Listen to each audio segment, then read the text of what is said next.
Welcome to my favorite video game of all time.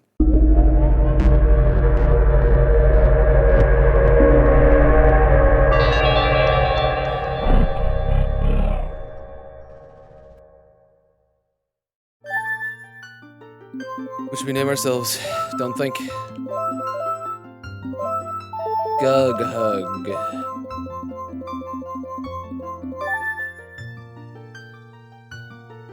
Let's do it. This is most certainly going to be a 100% run. Most certainly. The land of Hyrule, there echoes a legend held dearly by the royal family that tells of a boy. A boy who, after battling evil and saving Hyrule, crept away from the land that had made him a legend. Done with the battles he once waged across time, he embarked on a journey, a secret and personal journey. A journey in search of a beloved and invaluable friend.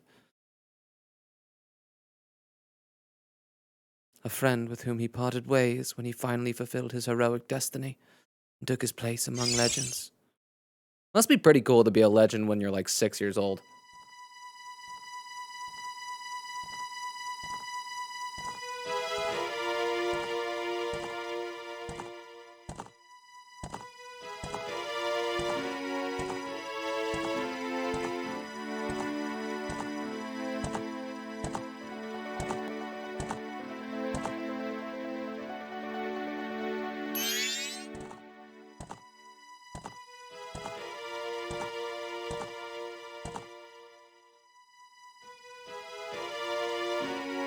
Is that held note up high? On the high strings? It's been that note the entire time, even when it doesn't make sense quarterly. And then shit hits the fan. Let's go, dude. Tapped by a fairy. Enter one of the coolest antagonists in all of fiction.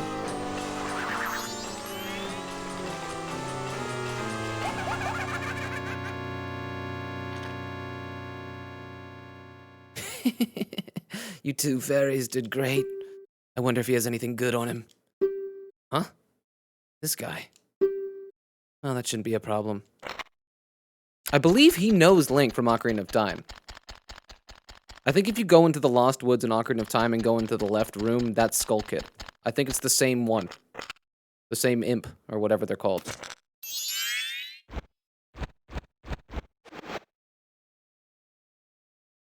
It's weird how Majora's Mask is actually just a typical bandit story. You know? Just a typical bandit in the woods story. That's how it kicks off. You know, it's like level 1 D&D stuff. Obviously, given the actual nature of the bandit is quite a powerful bandit, as we will see. Ooh, what a pretty ocarina. Hey, Skull Kid, let me touch it. I want to see. One of the fairies. You can't, Tail. What would we do if you dropped it and broke it? No way. You can't touch it. Ah, but sis, why can't I try it out too?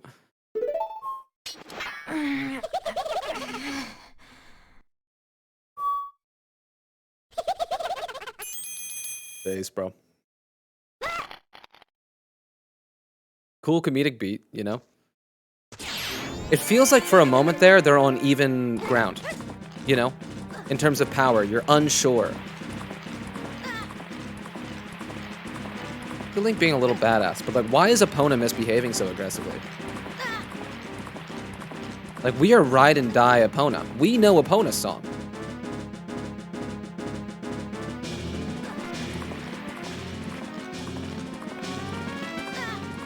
Just great directing for the end of the N64's life cycle. Probably one of the most technically impressive N64 games for sure. And we are officially given control. Now, just kind of notice the ambient lighting of this space. There's something just kind of off about it. You know what I mean? The way that Link's face is shadowed, and just the odd saturation in the air. There's almost something like inhabitable about it. Do you know what I mean? And then here we also know that we're on some other cracked out shit this time, because Link is out here doing flips when he jumps. Look at that shit. Nintendo fucking wagging their big dick around. And then this is where the wheels come off.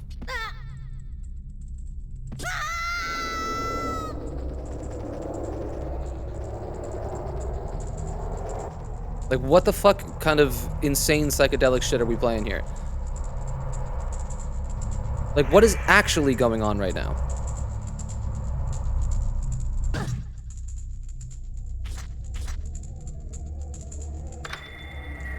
And just what a shot. What a shot of our main villain. He's flying now for the first time. He's very clearly a different entity than the entity that we just met in the woods. We can see that the actual possession has taken root here. And obviously that's not only is he flying and he's in a much more relaxed pose, the eyes are glowing. The entire mask is shadowed and the eyes are glowing. And the two henchmen obviously flanking him, but even like look at the way in which the camera is framed right now. It's cocked. You know, everything about this is disorienting. And it's supposed to immediately put you on your back foot. What's with that stupid horse of yours? It doesn't listen to a word that's said to it. There's no point in riding a thing like that, so I did you a favor and got rid of it. Aw, boo-hoo, why the sad face? I just thought I'd have a little fun with you. Oh, come now. Do you really think you can beat me as I am now? Now look at this shit, dude. This is the intro to a Zelda game.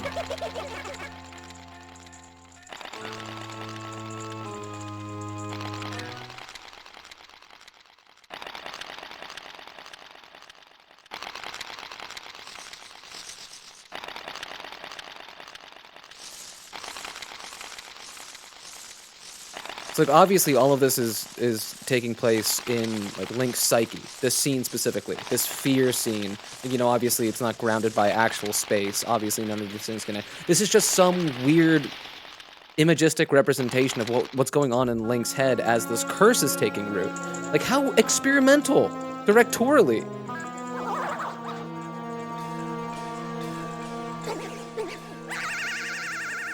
Like, this is the sequel to Ocarina of Time. This is how you kick it off. What a weird flavor to throw us right into. You know what I mean?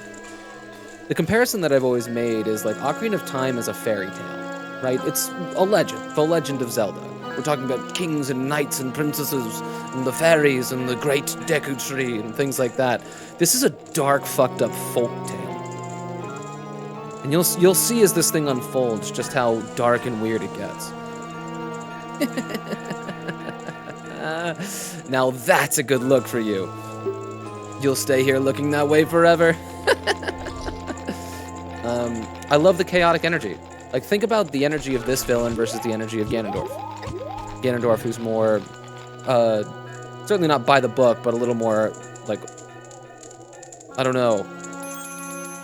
I guess lawful evil. The Ganondorf is more lawful evil, whereas this is the embodiment of chaotic evil. It's like evil for fun's sake. Whoa, whoa, Skull Kid, wait for me. I'm still here. Tail, you can't leave without me.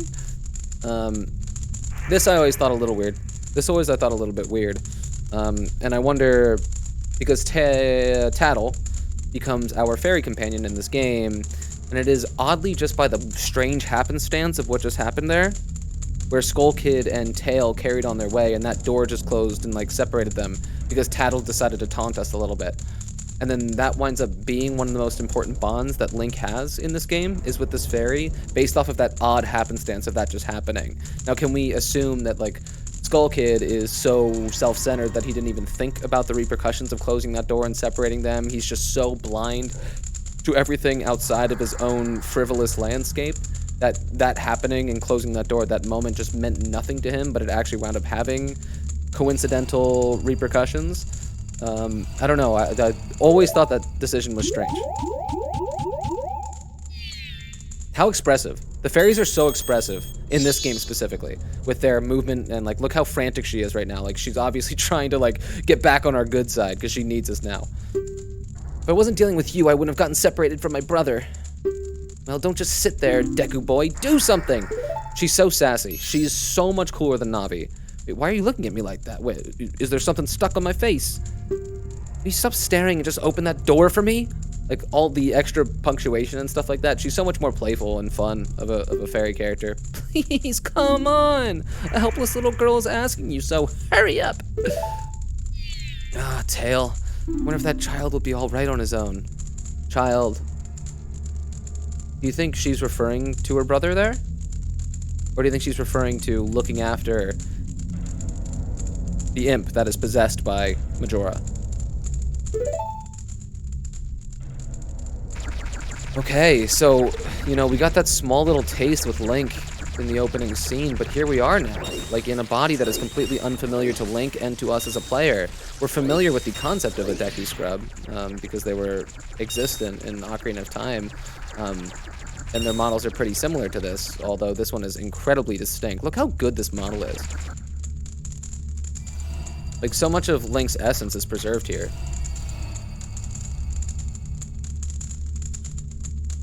Man, like, the gauntlets and the boots are cool as fuck too. It's like super cartoon. It just all looks like a dark folklore, you know? And just the natural sadness in the eyes. I mean, we'll meet a number of other Deku Scrubs, and some of them have eyes that are turned that way, but I'm pretty sure, you know, the angle in the eyes in this model is more severe, relaying even a deeper, oh, it's like pity. This is so cool. And obviously the huge comical hat is just so cool. So our moves, we got this cool spin, you know? It's a little faster than just running, so we're gonna be doing this a lot. It's a great sound effect with the sparkle effects behind it.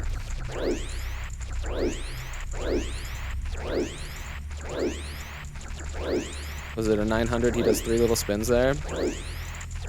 It's a good model, man. It's a really, really nice animation. Man, let's meet up with Bitch Face over here.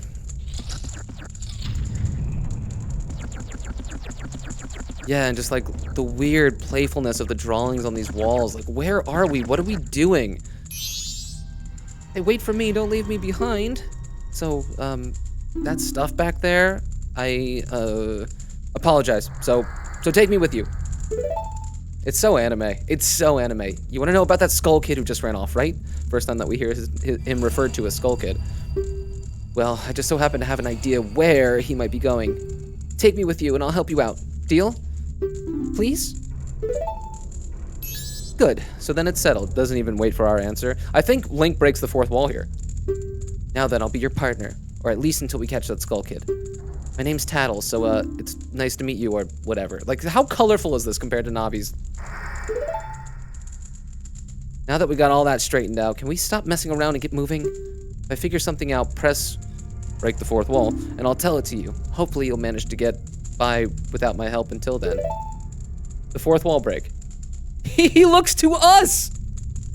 How insane is that? And does a fucking like womp womp womp as the audience laughs. God, it's so wild, dude. So then of course, this is kind of the flagship of the Deku Scrub in this game. We burrow into these flowers and you can see our fucking little mouth sticking out there and it launches us up and then we fly around with flowers in our hands. That's like a dream up B in Smash Bros. It's a dream up B. You know what I mean? So you don't have like, this is as tight of a turn as I can possibly make with this.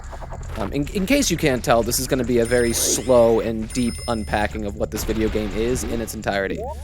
It's gonna be a celebration of my favorite video game of all time. Let's see what Tattle has to say about it. Hey, if I call you, press up right away. Like, she's shaming us already. I can tell you're not very used to your Deku Scrub body yet. Alright, listen up. If you press and hold A as a Deku Scrub while standing on a Deku flower, you can dive into it. If you wait a bit, before releasing A, you'll launch out of the flower. Press A while flying to descend. Did you get that? Start holding the no. Are you sure? One more thing. Press A when you're on the ground to perform a spin attack. It's fine to have your weird fairy companion also tutorialize the game as well. You have to do it somehow. It's one thing that games have, I think, to this day, never gotten quite perfectly elegant, is having to explain mechanics without breaking the 4th wall. You know, just being able to talk to the character maybe and not the player simultaneously. I don't know if I've ever seen that elegant of a solution for it.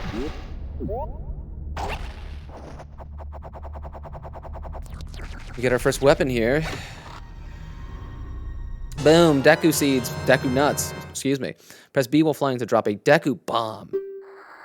Upon impact, it makes a blinding flash, freezing enemies in their tracks.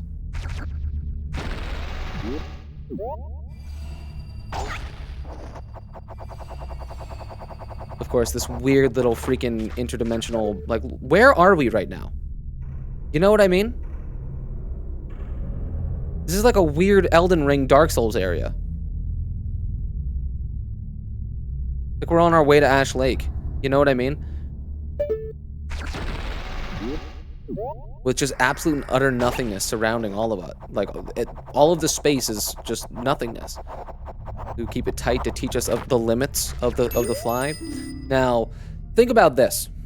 In Ocarina of Time, when they're teaching you how to do a Z mechanic, you're talking to the bitch who's sitting on top of the shop with her legs crossed, and she's just kind of looking like, hey, Link, look over this way.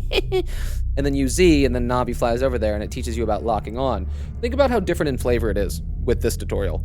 Hey, you, come on, press Z and talk to me. What button is Z? Okay. LT on the Pro Controller. I am playing the Switch version, obviously, which just came out 2 weeks ago, and I haven't touched yet because I had to platinum Elden Ring first. So I'm playing on the Switch version with a Pro Controller. Obviously not ideal. We might change to a GameCube controller if this winds up being hyper awkward, but we will see. There you go, see? You can do it if you try. When I fly over to people or objects, use Z to look at them so you can talk to them. Use Z targeting to talk to people even if they're far away. Or, if there's no one to target, you can use Z to look straight ahead. But enough about that for now. Come over to the tree and check it out. So, check this thing out. This is one of the darkest, most devastating things, I think, in this game. And you don't learn the depths of its tragedy literally until the end credits. How insane is that? It's strange, but the way you look right now sort of looks like this tree. It looks all dark and gloomy, almost like it could start crying any second now. How sad. Like, what an insanely dark description. To say, like, hey, doesn't this tree look like you? It looks sad enough to cry at any moment. That's the description we just got. It looks like you, and it also looks like it could cry at any moment. As we will learn throughout this game, we get different transformation masks. But transformation masks don't come without a cost. Sometimes it's a good cost. You'll see. But this one in particular hits really hard. And it hits especially hard in the credits when we actually see a certain scene play out before this thing. So just keep it in mind. And yes, it is like, just look how fucking demented that thing looks. That's why, like, you know, folklore is always the word that I come back to when it comes to the story. Like, I think of like weird Halloween type of energy with all of the images and characters and such. Yeah, just look at that design. It's so twisted. It's so fucked up. Yeah, and it does look devastating. Like, super sad. Wait, should we listen to this music for a second? Wait, put that in your ears and just listen to it for a little bit. Weird deep hum. Weird dissonant deep hum. Weird industrial sound.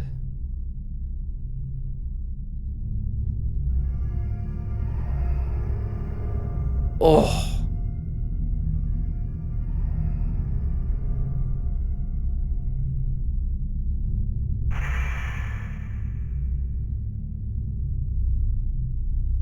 It's like a Hacks and Cloak piece of music.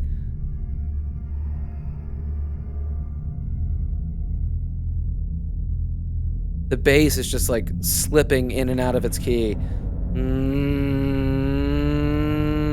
You know, that kind of movement.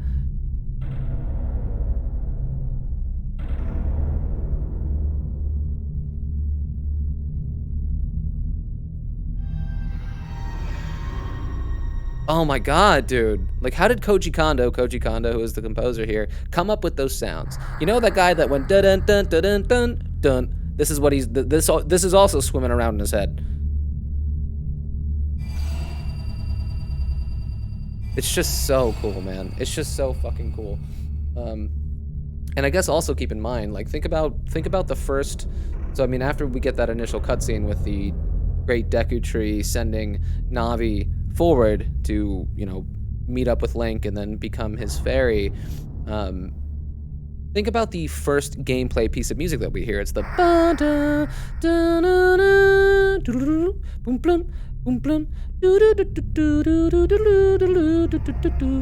Kakiri Forest theme, you know? And like, just think about how like Saria is like waving her hand after you wake up from, just think about the energy of that introduction to the energy of this introduction. And then imagine being 8 years old when this thing came out. And loving Ocarina of Time. Now, what the fuck trippy shit are we going through now?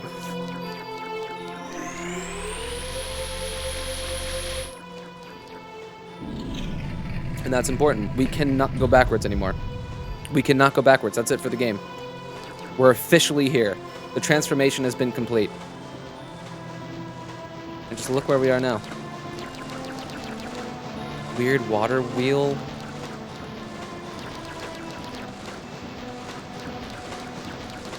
I do think, like, man, imagine this area. I mean, I don't want to go up yet because it triggers a cutscene, but like, imagine like this environment without this perfect piece of music. So this piece of music is called the Song of Healing, and in most ways, I think it is the theme song of this game. Probably the saddest, one of the saddest pieces of music in Zelda. Rivaled maybe only by Grandma's Sick theme in Wind Waker. But here, I'm gonna kill the sound and run around a little bit and just like just how different in energy.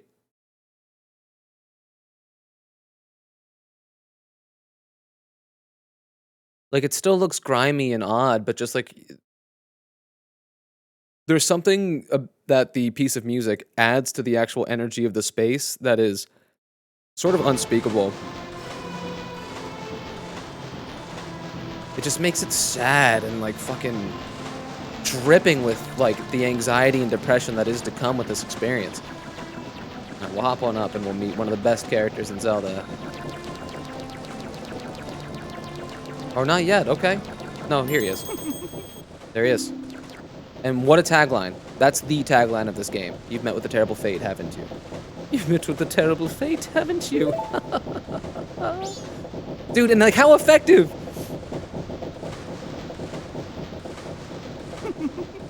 I own the Happy Mask Shop. I travel far and wide in search of masks. Those shoes, dude. During my travels, a very important mask was stolen from me by an imp in the woods. So here I am, at a loss. Now I found you. Now, don't think me rude, but I have been following you. So he's a character from Ocarina of Time that has followed us. He got here too, which means whatever weird, trippy, psychedelic, interdimensional traveling that we did to get here, he's also keen to, but he potentially did willingly. Just keep that in mind. It's the Song of Healing that's being played, but like listen to the weird, frivolous, more playful arrangement of it. But I know of a way to return you to your former self. Like what a comical shot that is right there. The through the legs and like you're just looking up at him like what the fuck is going on? If you can get back the precious item that was stolen from you, I will return you to normal. So, this is one thing that also confuses me about this game. The precious item that was stolen from you, I don't know if this is something that was like lost in translation or something like that, but this miscommunication between the Happy Mask Salesman and Link actually matters. He's talking about one thing and we're talking about another. In exchange, all I ask is that you also get my... Oh, okay. No. I take back what I said. There is a miscommunication that does show up thereafter, and we'll unpack it, I guess, when it gets here. Because even in when I was a kid, it always kind of confused me. So let's see how it plays out, actually. All I ask is that you also get back my precious mask that the imp stole from me. What? Is it not a simple task? Why, to someone like you, it should by no means be a difficult task. Except, the one thing is, I'm a very busy fellow, and I must leave this place in 3 days. See, he knows, dude! He fucking knows before any shit even happens! How grateful I would be if you could bring it back to me before my time here is up. But yes, You'll be fine. I see you are young and have tremendous courage. I'm sure you'll find it right away. Well then, I am counting on you. Like, how weird. To me, it's almost like it's almost like a weird, like, warlock patron exchange there. Like, making a deal with the devil is what it feels like. Yet, despite him being, like coming, offering, like, allyship. Alliance? Allyship? Just, like, talk about an uneasy alliance, I'll say that. Like, who in their right mind would trust this energy? But again, we're kind of dealing with chaos as the energy. We're not sure, like, look at the energy in this individual. He's not calm, he's not stoic, he's certainly not heroic in a traditional sense. He's odd and, like, incredibly quirky. And we just don't know what he's getting after, and, like, we're terrified that smile is hiding something just much deeper. We'll say that. And obviously, just look at the character animation. It's not graceful at all. You know, he's not moving with grace. It's all kind of like hiccupy and odd. And obviously, like, look at the only mask that is forward-facing. You know what I mean? The only mask that is forward-facing next to his face is a look of absolute and utter terror. In fact, most of his masks are pretty freaky. Man, the head turn is so weird. So, like, look at the expression on Elvis down there. Absolute sadness. Then the one directly above it kind of looks like the All Night mask, which we'll get. And then the Gibdo mask looking thing kind of directly above it. I guess it's more like Gollum-esque than Gibdo. Gibdo's more like mummy wrapped. But look at the expression on that motherfucker's face. You know, it's all just meditations on negative emotion. Even look how fucking, like, weird and stressed out Mario is on there. His eyes are just, like, widely set and, like, you know, tilted in the sadness direction. That's not the jovial Mario that we all know and love. Obviously, these two freaky motherfuckers with the jagged teeth, just absolutely terrifying. Guy on the top there, just... It's all just, like, weird and bad trippy. Can't get to him on this side, we'll have to go around. You don't have great camera control, that's right. Or any camera control. Then look at, like, the luchador mask. Expression of absolute sadness, and then there is this weird birdie-looking motherfucker at the bottom right that is smiling, but look at the evilness in the eyes. You know, none of them are playful masks. So, like, you're just forced to wonder, he's collecting these masks of, like, devastation and sadness. What are you getting at, bruv? Here we go, dude. Dawn of the first day. Tell me that's not one of the most iconic screens in games. South, clock down. So here we are in home base. Clock down. One of the best towns in games. Yeah, he gives me the creeps. That mask salesman was the... Sorry, just thinking aloud. That mask salesman was the... You think she was going to say the worst? For 3 days, even if we never sleep, that still leaves us with a measly 72 hours. Talk about demanding. Well, don't just stand there. We're going to see the Great Fairy, of course. Look, you want to find the Skull Kid, don't you? The Great Fairy will know what he's up to. She watches over everything. And just between you and me, the Skull Kid is no match for the Great Fairy. I don't think that's true, even smallly. Go to the shrine near the north gate. You'll find the Great Fairy in there. Okay, so I mean, let's unpack, like, how we have been motivated so far. So, like, Link has been wronged, and his horse was stolen, and his Ocarina of Time was stolen. Those are two very precious. Epona, obviously, for the personal bond, it's a living thing, and, like, obviously, a man and his horse, that's a very important bond. Motivating, naturally, when that thing's stolen, and obviously, we're thinking that it's very frightened, so we want to, you know, assuage its potential fear. But Ocarina of Time is, like, literally a more powerful implement than almost anything else. It can fucking take back time. You know what I mean? So the two worst things we could have lost, we've lost. We're already feeling motivated. What is keeping us from accomplishing those tasks? Some weirdo, just for the fun of it, transformed us into a Deku scrub. So before we can actually achieve our goal, we have to remedy that first, because we're not confident that we can achieve those goals in our present body. Okay, so that's where we are. And then a mask salesman that comes along and gives us a deal, saying like, hey, I can probably get you out of your current situation if you find me what I have lost.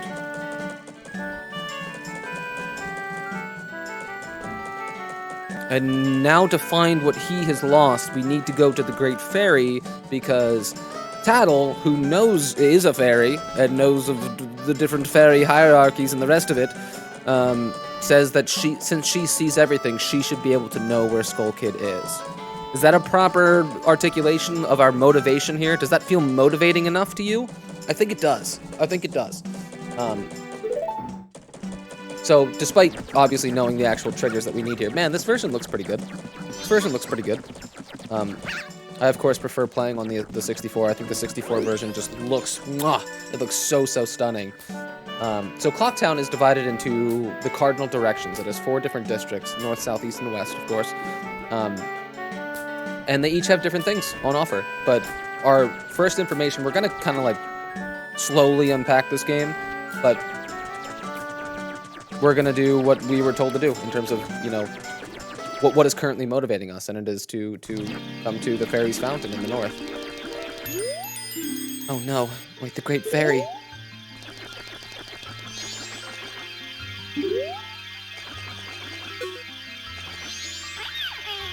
Young one, please hear my plea. I have been broken and shattered to pieces by the masked Skull Kid. Please find the one stray fairy lost in town and bring her to this fairy fountain.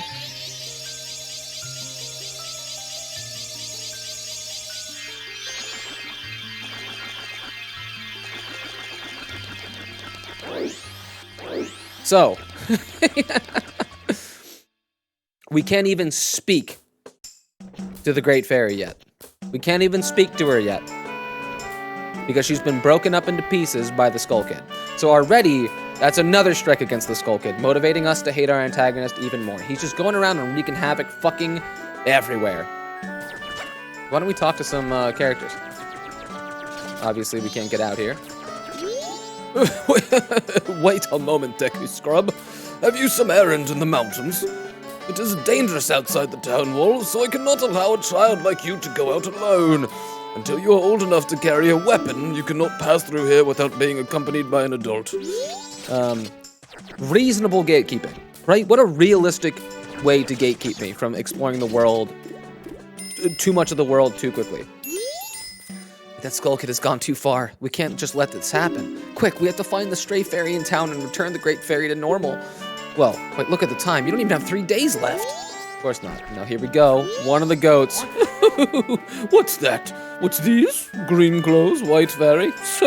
Could you, by chance, be a forest fairy? Oh, my! My name is Tingle. I think I am the same as you, sir. A forest fairy. Alas, though I am already age 35, no fairy has come to me yet. Oh, look at this cute little map that he's drawing. My father tells me to grow up and act my age, but why? I tell you, Tingle is the very reincarnation of a fairy. Now, while I stand here waiting for a fairy of my own, I sell maps to help out my father. Look at his schnoz, dude. What a just incredible design. Lucky, lucky. You're so lucky to have a fairy. I know. We should be friends. Yes, in exchange, I will sell you a map for cheap as a sign of my friendship. Will you buy one of Tingle's maps? We can, because we have 8 rupees somehow. We're gonna buy the Clocktown one. Yippee! You got a map of Clocktown. Now you can find your way around town. The red arrow on the map shows where you entered, and the yellow arrow shows your current location. Well, call again. Dingle, dingle, kululimpa! These are the magic words that Tingle created himself. Don't steal them. Like what? Like look at these. Like look at that energy.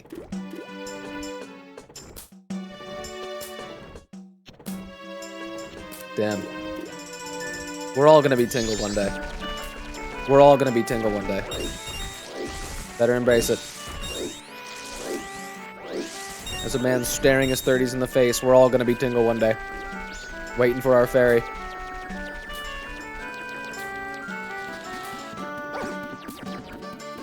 Ooh, I hear the postman. A fantastic character. Yeah, I am currently on the job. If I stop to talk, it will disrupt my schedule. And we got the kid as well, shooting at a balloon. What do you want, shrimp? I'm busy practicing with my blowgun. You can't pop that balloon, then don't mess with Jim. Yeah. I used to draw the bombers a lot when I was a kid. There was something about their design that I found very satisfying to draw. Okay, so technically what we're trying to do right now is still talk to the Great Fairy, so we have to locate somewhere in town a stray fairy. So of course, since the game is on a timer, everyone in town has their own schedules. Not just in town, everyone in the world has their own schedules. So for each of the, so we're in the first day, there's 3 days, of course, before the moon falls. And everyone is on a fixed path. And you can do different things to these characters and interact with them in particular types of ways that can change their path. And we'll see that play out a number of different times. So obviously interesting is the fact that this kid looks just like Jim from North Clocktown. Oh, if you want to pass through here, you have to say the secret code. So we know that we're gonna need to get a code. Wrong. Jim said I can't let anyone who doesn't know the code in. If you're not a member, they won't teach you the secret code. If you want to be a member, go see Jim in North Clocktown. Boom. Boom. All of that makes sense, right? So of course this door is interesting. We're gonna go and everything and talk to everybody. This is a familiar face from Ocarina of Time. I mean, they're all familiar faces from Ocarina of Time. I'm angry, don't speak to me. I must be joking. Know what more to do. The little flirtatious one behind the desk. Welcome. Do you have some business? Do you see how the word business kind of trailed as it floated in there? The room on the left is the mayor's room. It sounds like they're having some kind of meeting, I think. The room on your right is the drawing room, and it's also Madame Aroma's office. How helpful. My directions, do you want to hear them again? So... She's got like really serious freckles. Why is she so dynamic when she moves?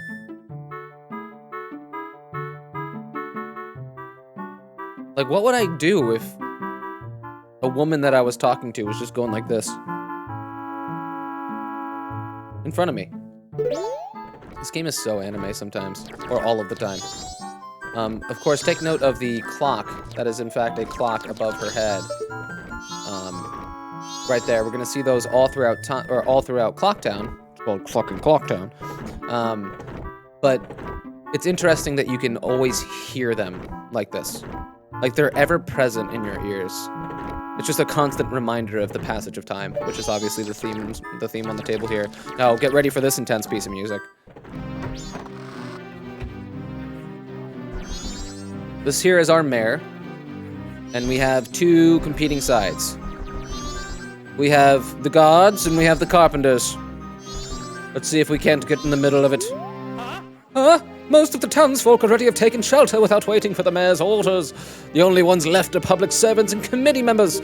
Mr. Mayor and Carnival committee members, please order those who remain to evacuate. You're well, You cowards! Do you actually believe the moon will fall? The confused townfolk simply caused a panic by believing this ridiculous, groundless theory. The soldiers couldn't prevent the panic, but outside the town walls is where the danger is. You want answers? The answer is that the carnival should not be cancelled. Isn't that right, Mr. Mayor?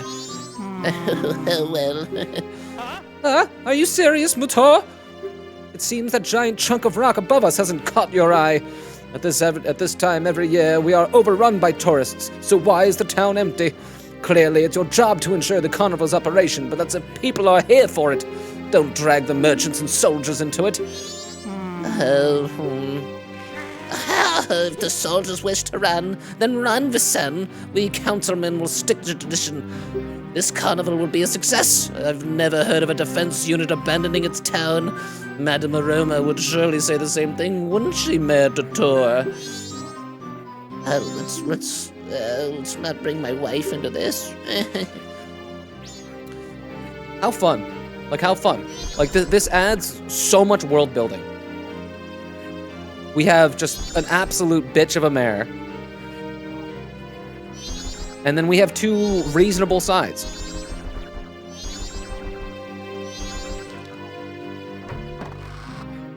And it's just especially effective as we go and like explore and like be a part of the culture of Clocktown, that every time we either see a guard or we see somebody setting up for the carnival, both of them have in the back of their heads this anxiety, this tension between sides.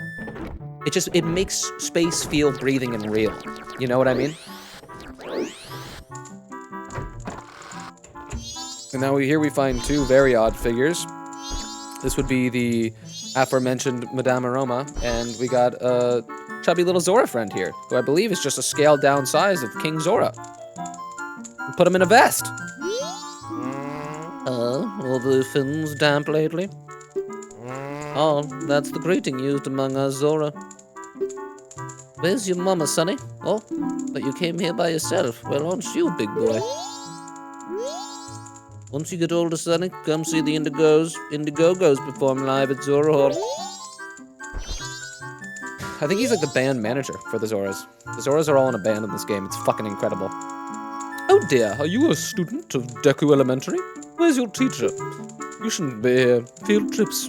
Go next door. Tell your teacher that. Field trips go next door. Tell your teacher that. I wonder what she's referring to. Did you find your teacher when your teacher's not here? Well, then I don't know what to do with you. Kinda snobby. Kinda snobby. Politician's wife. You know what I mean? Can we read this stuff yet? Cafe's Diary. One of the finer side quests in this game, which of course we will do. The wedding ceremony is soon. It might be early, but I finished my wedding mask. I wonder if Anju has made hers. She tends to do things at the last minute, so probably not. There's a gathering of the fellows at the milk bar tonight. I plan to show off my wedding mask and talk about my sweetheart as best I can. Cute. So this is Cafe's little room. And presumably this would be, Madame Aroma and Mayor Detour do not share a bed. Maybe for the best if their son is sleeping right here.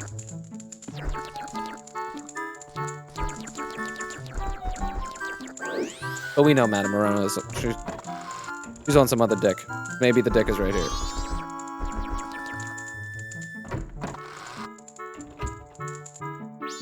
Of course, you gotta love the Deku Scrub jump into open doors.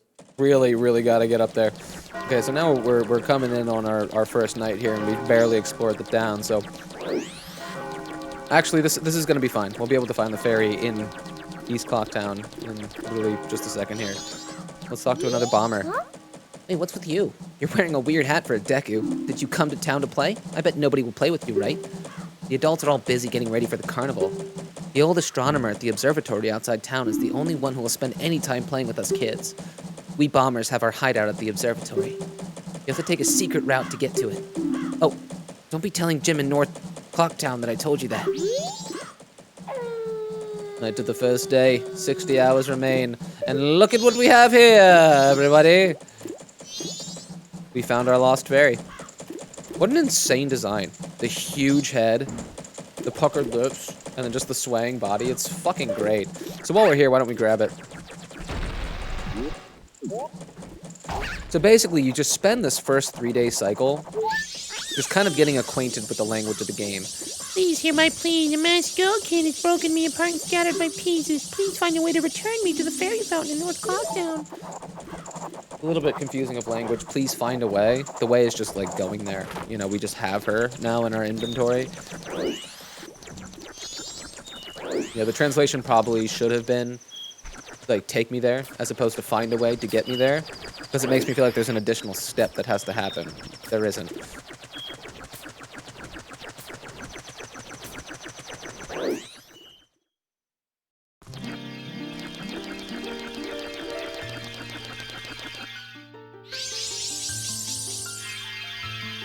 Here we go. A familiar feminine cry to Zelda fans. A familiar feminine design. Look at this bitch, dude. This is one of the wackier designs that got through. Oh my god, I don't know how many people had to sign off on this design before signing it into the actual game itself, but here we are. Tattle, you, and you, young one of the altered shape.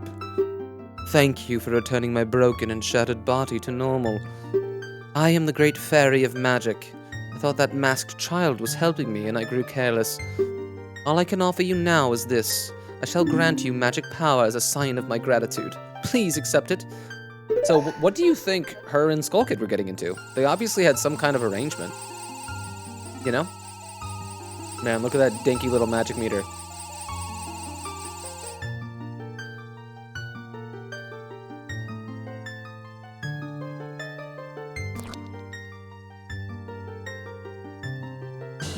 Nice, dude. We're magical now.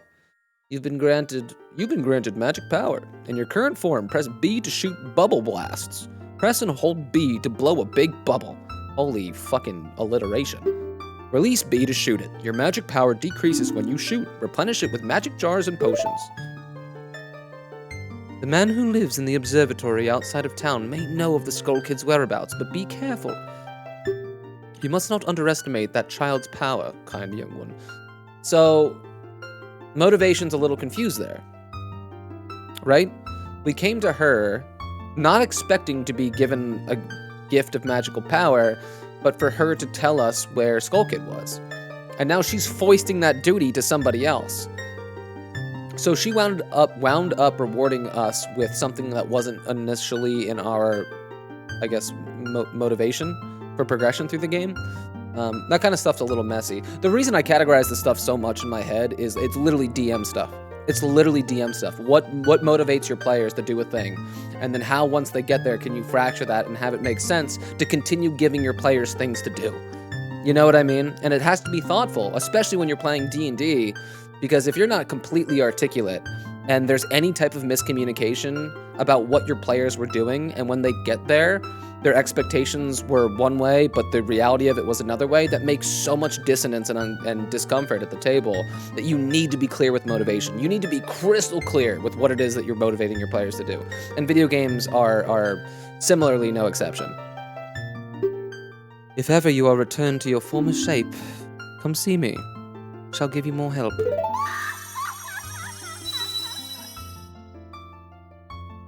Okay, so first on the to-do list has been checked off. But now we're looking for the man in the observatory, and of course that's the second time we've heard of the man in the observatory. And we can see him working at a thing. He's spitting on the balloon of Majora, of Skull Kid. And we're just gonna fuck his whole day up, blow his fucking mind, and say, bitch, hold my beer. Are you the one who just popped that up there? Not bad for a Deku scrub. We bombers have a hideout that leads to the observatory outside town. You need a code to get in. And maybe I'll tell you what it is. But don't think you're getting it that easily. I can't just tell you what the code is. You'll have to pass my test first. Are you ready? All right, line up, guys.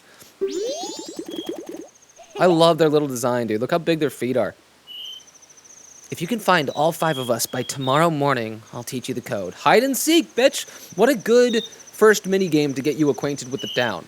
Just go find 5 motherfuckers. Are you ready? A good little detail. Just the slow one. Of course. Oh, shit. Oh, shit, we fucked the dog. Alright. You caught me. Now there are only 4 left. And of course... Oh shit, dude, Seiken's here too. Isn't it so creepy that this guy's just hiding back here? I'm not doing anything suspicious, really. Well, I mean, you mainly just got in the way of me catching Jim, who was hiding back here. Here he is. Catch you in a corner, bitch. Yeah, you caught me. Now there are only 3 left. Yeah, we will interact with this guy probably the first time that we, once we return to Link's body. But like, he's a fucking like dark thief. And he steals shit from an old lady at 12:30 tonight or something like that. That's what he's waiting for. He's waiting for an old lady to pass by this space alone, and then he gets her. He steals her shit. And if you're there for it, you can stop it. So this is West Clocktown, I think the most quaint of the quarters. We got the Rosa sisters there who are practicing their dumb dance, and eventually we gotta teach them how to break it down, because look how dog shit this dance is. They suck. What are they doing?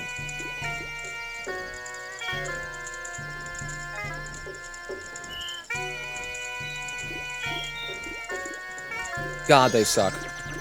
We'll show them how it's done. We'll show them how it's done. Alright, the remaining two are in East Clocktown.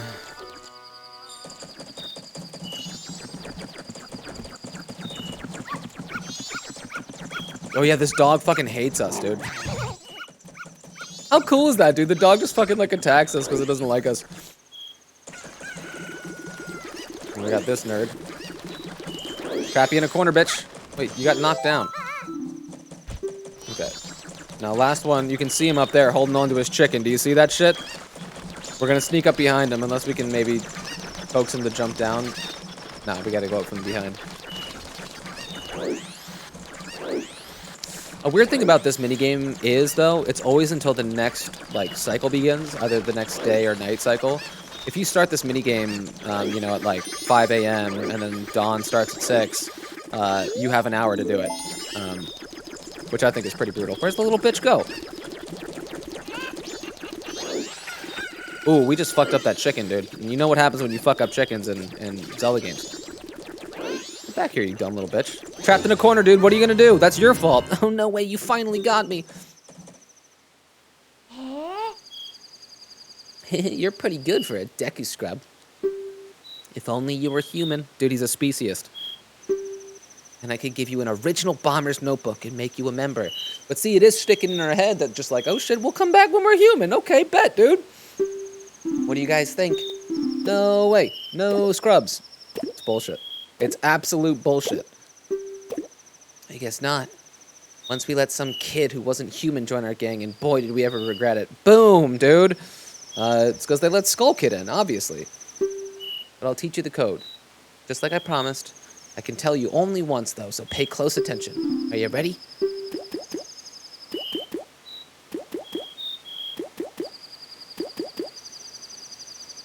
$45, 21, 3. 45, 21, 3.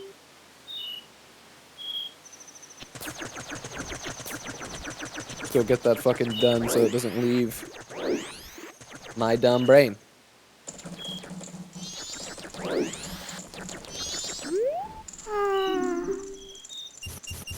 $45, 21, 3. That's right. You know the code, then you're a member, right? Alright, here you go. Thanks, Sarah. There's a lot of cool stuff at that telescope guy's place. Oh, yeah, and the Bomber's Secret Society of Justice Forever. So anime, dude. Even, I think he saluted me there. But we can already see, like, Jim was, like, blowing shit at a balloon with Skull Kid's face on it. And then we learn why, you know? Something happened there. Like, they had let the Skull Kid join their gang, and he did something bad, you know? Like, the influence of Skull Kid, the negative influence of Skull Kid is just, it's dripping from every corner in this game. Here we get another balloon. What's up? Wonder how the astronomer knows the Skull Kid. Whoa, look at the time. You don't even have 3 days left. Stop saying that, you dumb bitch.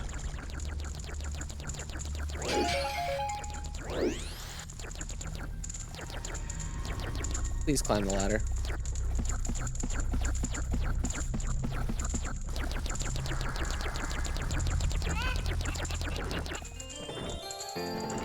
Cue one of the best pieces of music in Zelda. 1 to 4.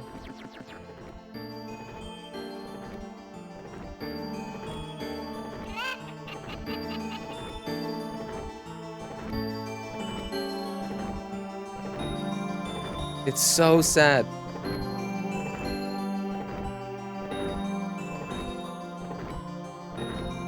Sus. It's so beautiful and magical, dude. It's the 16th notes on the harpsichord.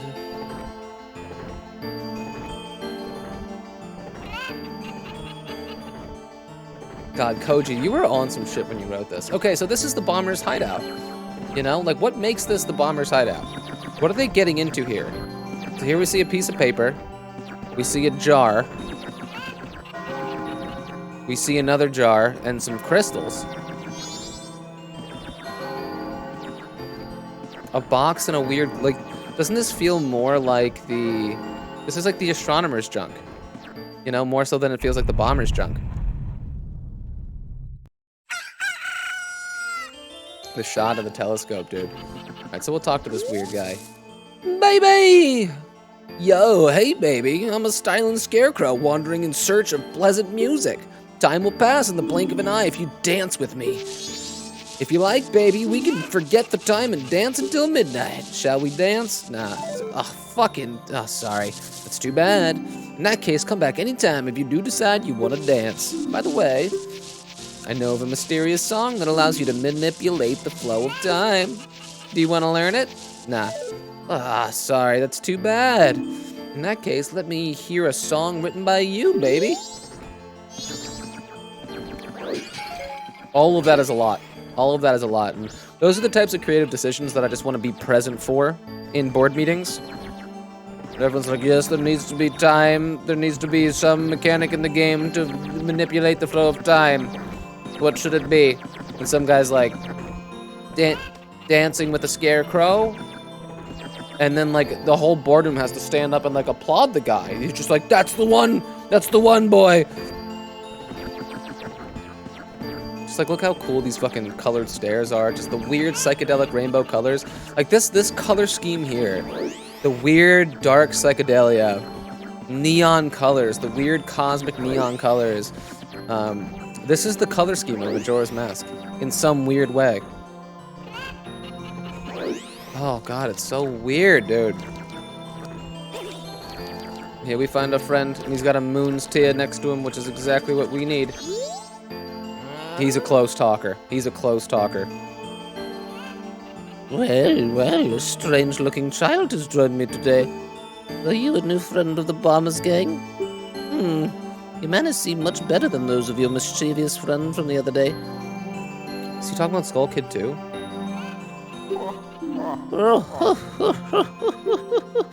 That little man, a troublemaker from the other day, said he'd break my instruments. He said he'd steal my moon's tear. There was no stopping him. Even now, just watch him. Probably causing trouble around the clock tower. Will you gaze into the telescope? Okay, so I mean, like, we can look around, obviously. Of course, we can see this guy. Who's trying to get rupees out of a tree. Poor guy. So, like, you do wonder, like, what motivates you to look at the next trigger here? So, like, is that reasonable? That, like, so, like, we're looking at Clock Tower, which is in front of us. What's that over there? Oh, dude. What are you doing up there, homie? I actually forget what he's doing up there. What is he doing up there? So, like, obviously the most interesting thing to look at in Clocktown is the big phallic tower in the center of it. And then, like, do you think you would notice Skull Kid standing on the top there? Naturally? Because, like, if I zoom in, okay, it's pretty liberal.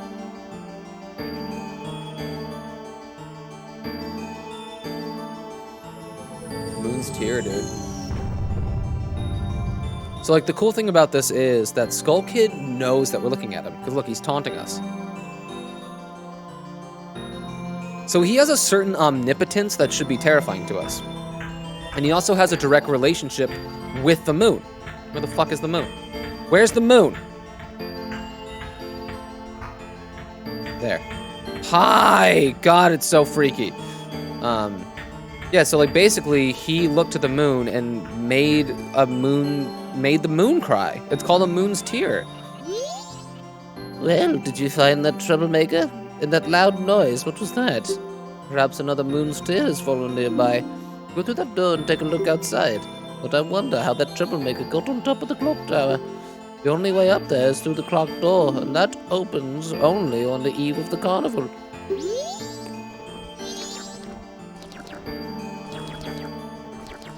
Look at these fucked up couches. Like, so this is like where the bombers hang out? Like on these couches and shit? And just hang out with an old man who just looks at the stars all the time? Like, what a fucking vibe. So wild, dude. Moon's tear, bitch. You got the moon's tear. Its sparkling beauty radiates rather strangely. Like a moon's tear. Like, why? Like, even the moon is sad. Even the moon is crying. We've only been playing with dark themes so far.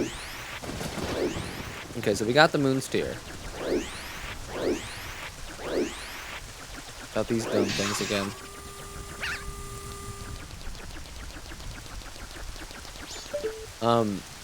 How cool that the moon actually falls in real time.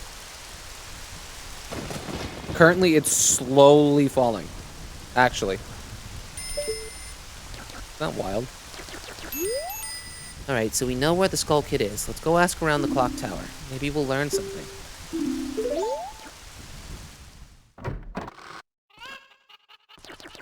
So, the old man here knows that the Skull Kid used to, like, pal around with the bombers.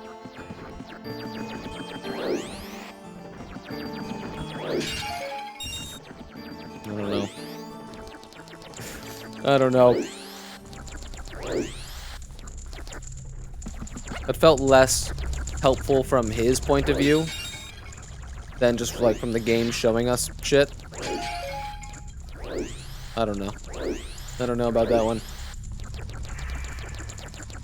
How weird that the bombers are hanging out in this dang place with, like, enemies and shit. Alright, fuckface. Alright, fuckface!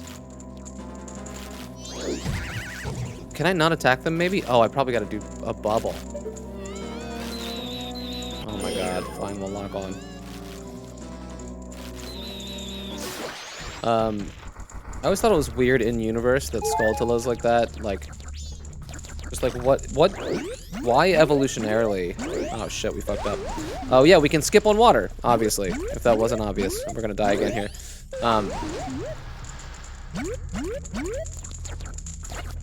Oh yeah, just like what evolutionarily has the Skulltulas doing that motion?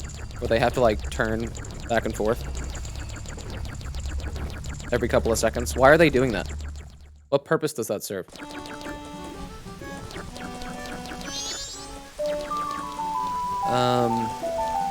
Okay, should we continue exploring the town? The Indigogos, the Zora band that's revived the deep sea sound with his famous song, will be playing at the Carnival of Time. Contact Madame Aroma regarding performances and details. Okay, so she works for the band too. Because she's sleeping with the band leader. Same one, huh? Sup, homie?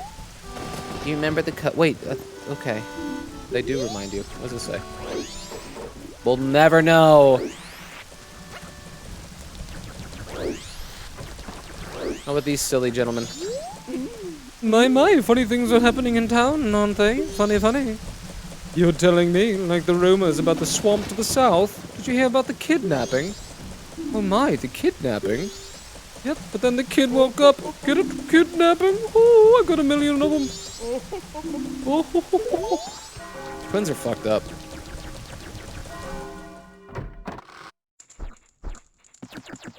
Anju, where are you going? Anju! Can I not speak with her? She's gonna go into the employees only room. Okay, she doesn't give a shit. We'll get in that room eventually. Like, why would they freeze frame on those fucking masks? Alright, so the Rosa sister left. Let's see if is there anybody else we can talk to. That room we can't get in. There's a sleeping Goron in there presently. How about these nerds? You gonna tell me another dad joke? Did you meet the Rosa sisters, her fellow performers from the troupe? The twins too. The twins just like us. Can you believe it? I think they're practicing somewhere in West Clocktown right now. There are two sets of twins traveling in Gorman's troupe of entertainers. I mean, what are the chances? I'd say the chances are about 1 in a million. No way to make that 4 in a million. I like to think that their reaction to each other's jokes are that tempered. Just, and that's it. That's fun. So we do meet, obviously, another very famous member of the troupe, who is currently in the laundry pool, I think. Grinding away, the Song of Storms guy. And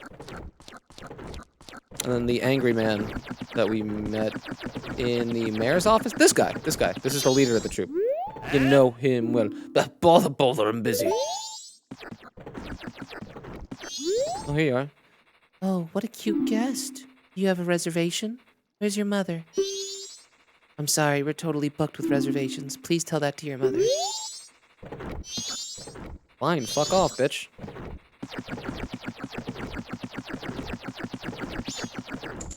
Oh, we don't want to talk to this old bitch, because she'll tell us a story that'll speed time ahead, and we don't want that right now. But what a cozy room. Tell me this room isn't fucking just the coziest. Whose footsteps are those? Is that Anju, maybe? Isn't that weird how clearly you can hear those footsteps? I'm in, like, Phasmophobia versions of alert mode right now. It's 8:30 p.m. and the Stockpot Inn will now be locking the door. Thank you for joining us. How did she usher us out? I wanted to see that play out. This is a game, that's a game, and that's a game. All of which we'll be playing. We need to play to get the 100%, of course. Urgently recruiting. Workers wanted to build the festival tower for the carnival. See Muto. Muto is the guy. Open the chest for something splendid, the thrill of surprise.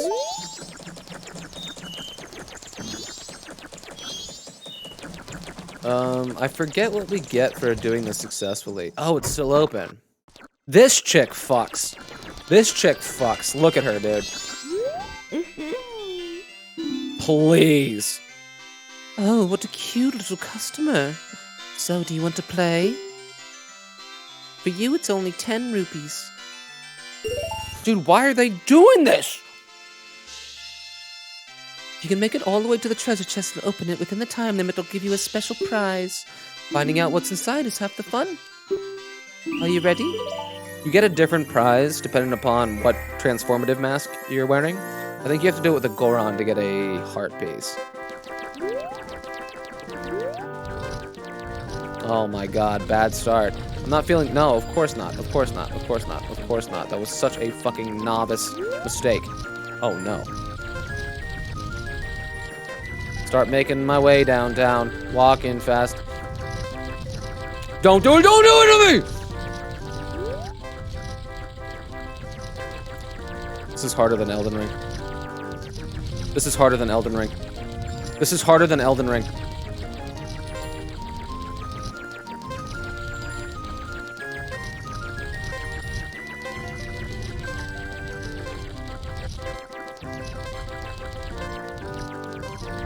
Oh no!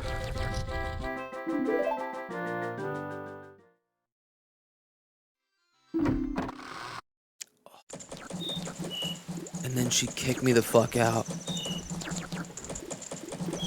The bomber, silently judging from afar. What a tragedy. What a fucking tragedy.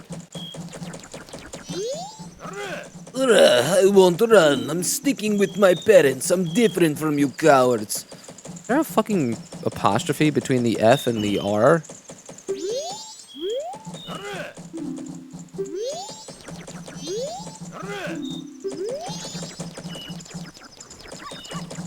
Who else can we talk to? He's just gonna say the same dumb shit. How about you, bro? Bremer, don't be standing around looking at your feet all day. Ooh, I hear the postman again. Or I thought it was the postman. Isn't it? Oria. Odieo. Yogi.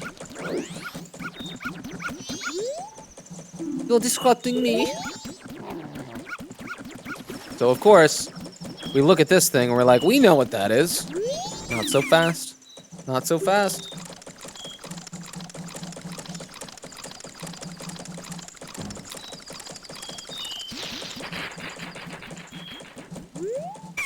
Oh, this is my private property. Don't try using it when I'm not around. What a good little detail. To scratch his mustache like that. I've already sold out my wares, and the carnival hasn't even begun. I'm thinking of closing up shop so I can buy a gift for my wife and return to her in my village. I've heard that a stone called the Moon's Tear shines brighter than any other in the land. If you've got one, I'd really like to get it from you. My wife would love it. If you'll give it to me, I'll give you my spot here. Deku flower included. Let's do it. Finally equip these bad boys too, huh? Here you are, my friend. Oh, that stone. You must hand it over to me.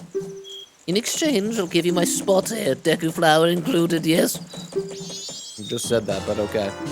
Dude, we just bought land. We just traded for land. You really helped me out. Now I have the perfect souvenir for my wife. She hasn't set eyes on a jewel strange, sparkling stone like this in a very long time. The title deed for this spot should be in high demand among Deku scrubs, but you already know that. If you don't need it anymore, you can always sell it.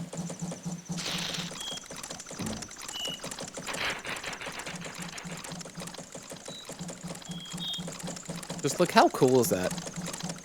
He's just actually fucking moving shop, dude. He's got all of his belongings right there.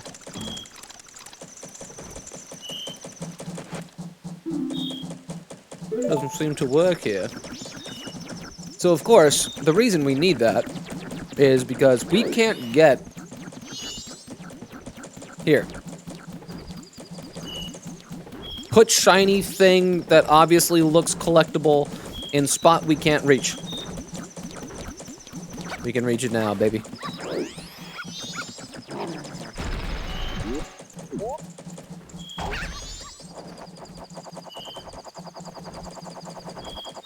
Bingo, bitch. You got a heart, a piece of heart. Collect 4 pieces of heart to assemble a new heart container. Each new container you put together will increase the amount of life energy you can have. Remember, you're a Deku, so why don't you try using this? I'm gonna kill you. So now here, the door to the clock tower opens only once a year at midnight on the eve of the carnival. So, we can't get here, which is the door to where we saw Skull Kid shaking his thing top of. So now, we've literally done everything we have to do in our first day-night cycle. We've done it all. So now we just get to fucking hang out. And talk to people. And acquaint ourselves with the town.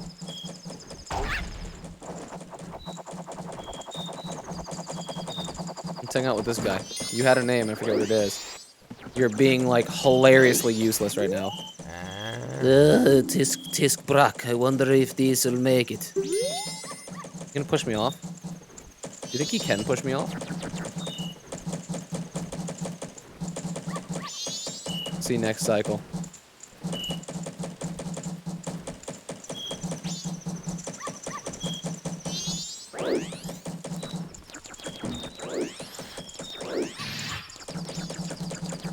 I remember having a conversation with the boys, a recorded conversation, where we talked about how towns in Zelda don't have music at night until Breath of the Wild, where they came up with like beautiful nighttime arrangements of the daytime pieces of music. And I thought that just such a cool idea. I mean, I do think that this just like general nighttime ambience is really effective. But man, they showed me the light in Breath of the Wild, I think, where you just do more peaceful, more somber, more contemplative arrangements of the pieces of music. Kind of get the best of both worlds. Now, this day 3 version of this Clocktown song is so terrifying. Just listen to how much faster it is than day 1 and 2.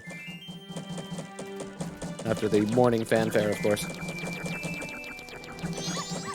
What does the sign say? Absolutely guaranteed. We shall guard your assets. Oh, we gotta go to the bank. Tempo's faster. But obviously, listen to the bass.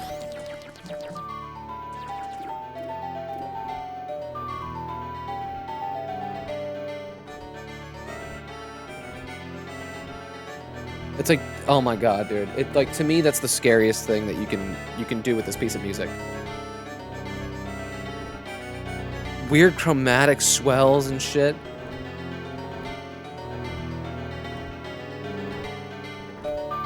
Like the other things are still playing the melody line. Or just playing the song itself, but those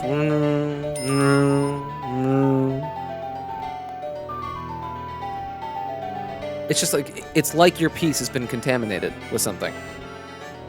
It's perfect sonic representation of that. It really, really is. We know, you dumb bitch. We know. Alright, so there's other rooms here that, like, I don't think we necessarily need to investigate now. Obviously, Swordsman School is going to become relevant once we have a sword. If you wish to study the way of the sword at this training center, come after you've become an adult. What an insane man. He sells you bomb chews in the desert, I think, in Ocarina of Time. Obviously, one of the most interesting things about this game is that it does reuse all of the character models, or mostly all of them, from Ocarina of Time. They just said, fuck it, the same characters, we don't have to make them now. And this game was made in a fucking year. Would you like the chance to buy your dreams for 10 rupees? Pick any 3 numbers, and if yours is your pick, you'll be... So this is you can do some slimy stuff with time manipulation in this game. You can just win the lottery. Because you'll know the numbers, you know, once you go back in time. You'll know the numbers. Lottery shop. So we have our bomb shop here, our just general store here, and then we have the curiosity shop here, which only opens at nighttime. And then we have our bank. Hey there, little guy. Want you to deposit some rupees? Nowadays, even if people have money, they don't deposit any. Nothing. So for a limited time, I'll give you a special gift based on how much you deposit. For example, if you deposit 200 rupees, you'll get an item that holds a lot of rupees. So, what will it be? I don't need these fucking things.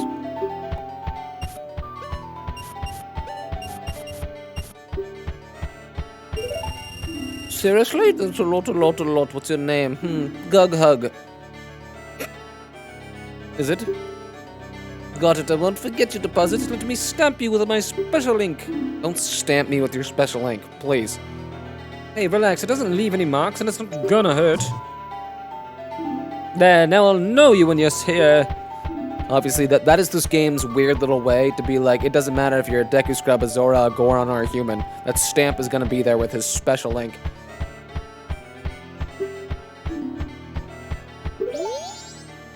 Sure, bro.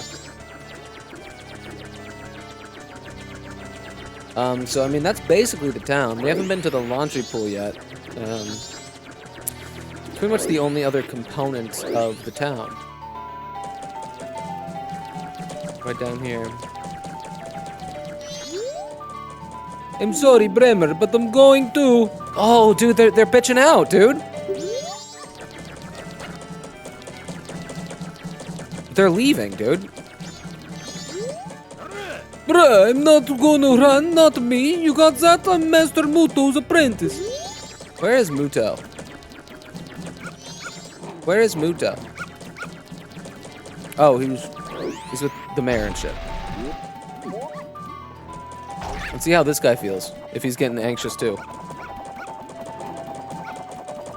Oh, nice. Okay. Had to abandon the operation to make it all happen. Oh shit, we gotta go back to the bank.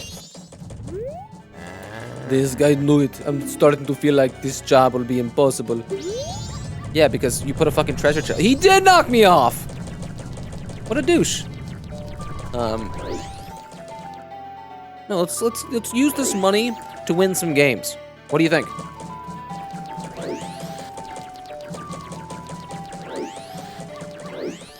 We need our comeuppance on the girl who fucks. Show, just turn the camera, Lakitu. Turn the camera, Lakitu. You remember me, bitch? Oh, what a cute... You remember, I was here yesterday, you kicked me out after I lost.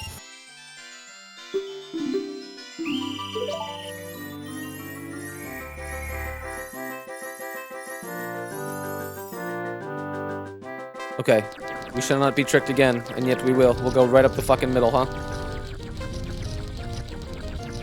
Oh my god. Oh my god, I'm gonna murder a baby.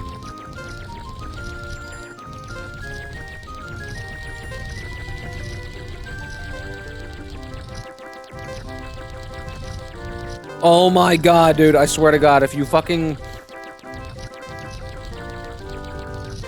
It's a different path.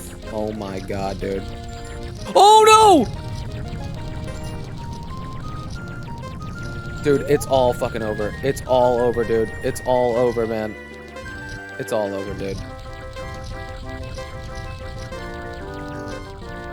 There is no god. There is no god.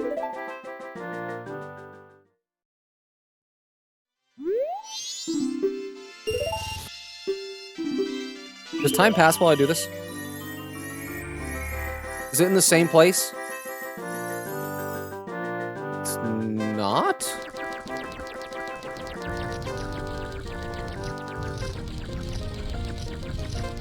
Oh my god. Oh my god! Alright, fine, we'll go all the way over. Dude, why are they being so spicy with it? Why are they being so spicy with it? Oh, I guess I should be spinning. Don't you feel like the camera's a little close? Don't you feel like the camera's a little close?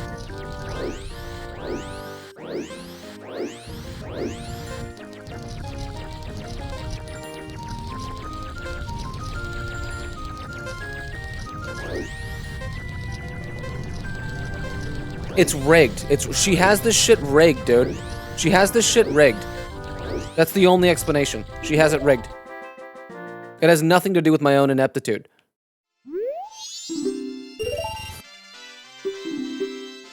We gotta get the dubs, bro. We gotta get the dubs. Same place? Different place? She keeps moving it, dude.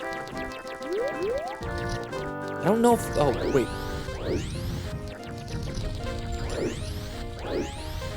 I just want the camera to pull back a little bit. Just a little bit.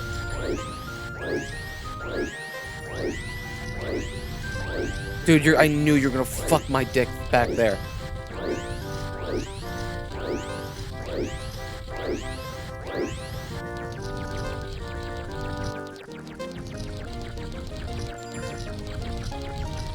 That was dumb. That was... We did it with 13 seconds left? We just get some fucking nuts. We just spent 30 fucking gold on Deku nuts. You can get Deku nuts way cheaper with my strategies and where I know to look.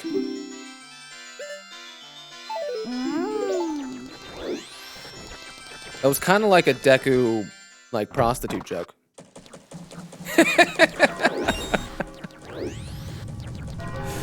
Okay, so we got 6 hours to fuck around. What a nice little detail. Hold on. De-aggro. Just like him, like, anxiously breathing and looking up at the moon. Like, he can't abandon his pose, but doesn't he look so anxious?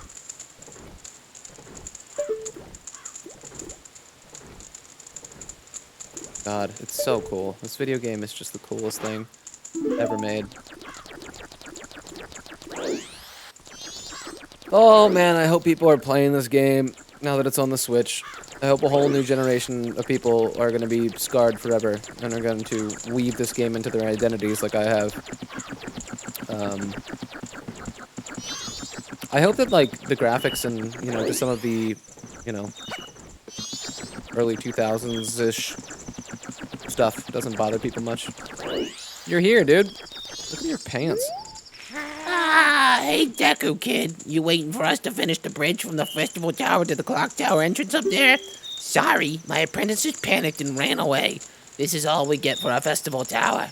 It's not quite tall enough, is it? Sheesh! Even if we went to the top of the festival tower, we wouldn't be able to get up to the clock tower entrance. I apologize for all this. I wish I could scare that moon away. Dude, but he didn't abandon his post. He's a true man.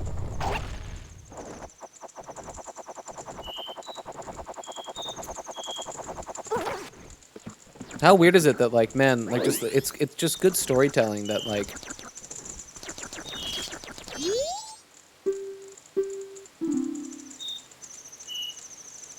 Wait, what did he say?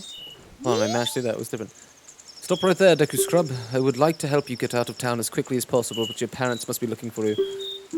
If I let you out now, you'll just get lost. You'd better wait here.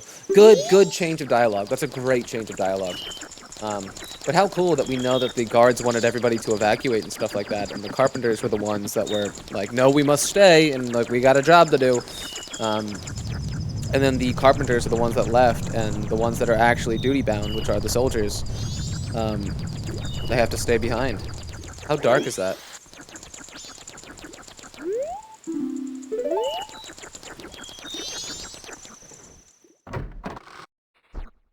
So basically the thing is, right now in town, whoever has remained is just in shambles. If there's anyone in here.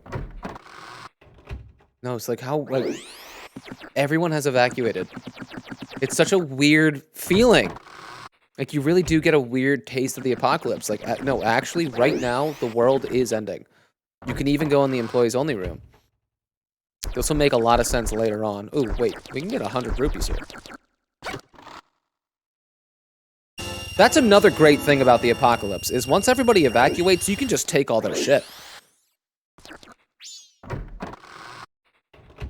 That's called adapting to your circumstance.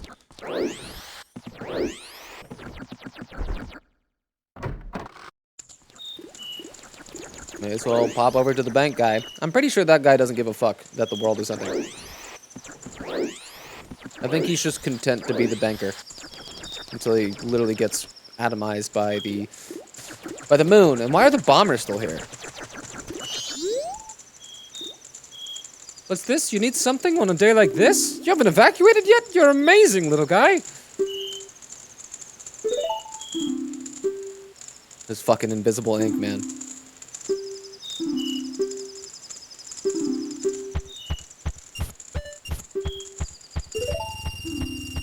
It's not that much. Slow your roll. See how the bombers are feeling about the situation.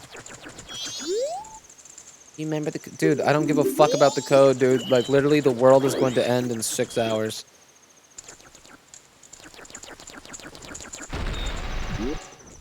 Alright, so the festival door opens at midnight.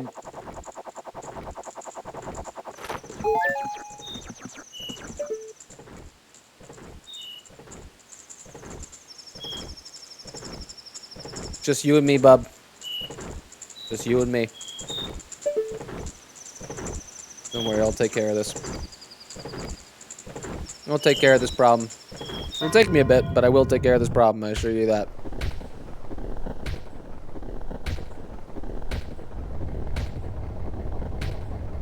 It's the beginning of the end. Like, how, like, just the energy of celebrating the apocalypse. The festival begins when the world ends. Just how thematically dark is that?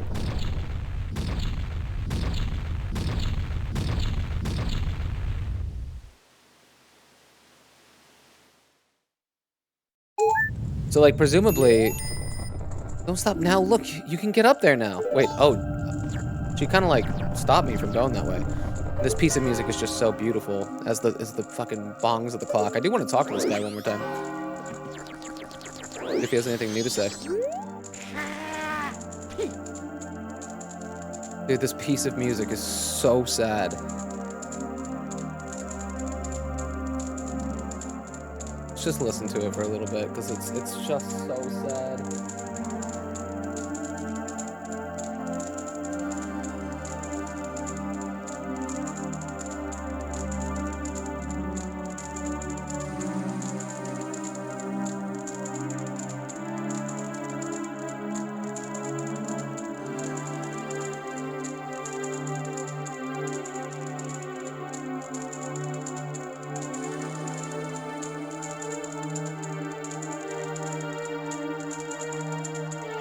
Like,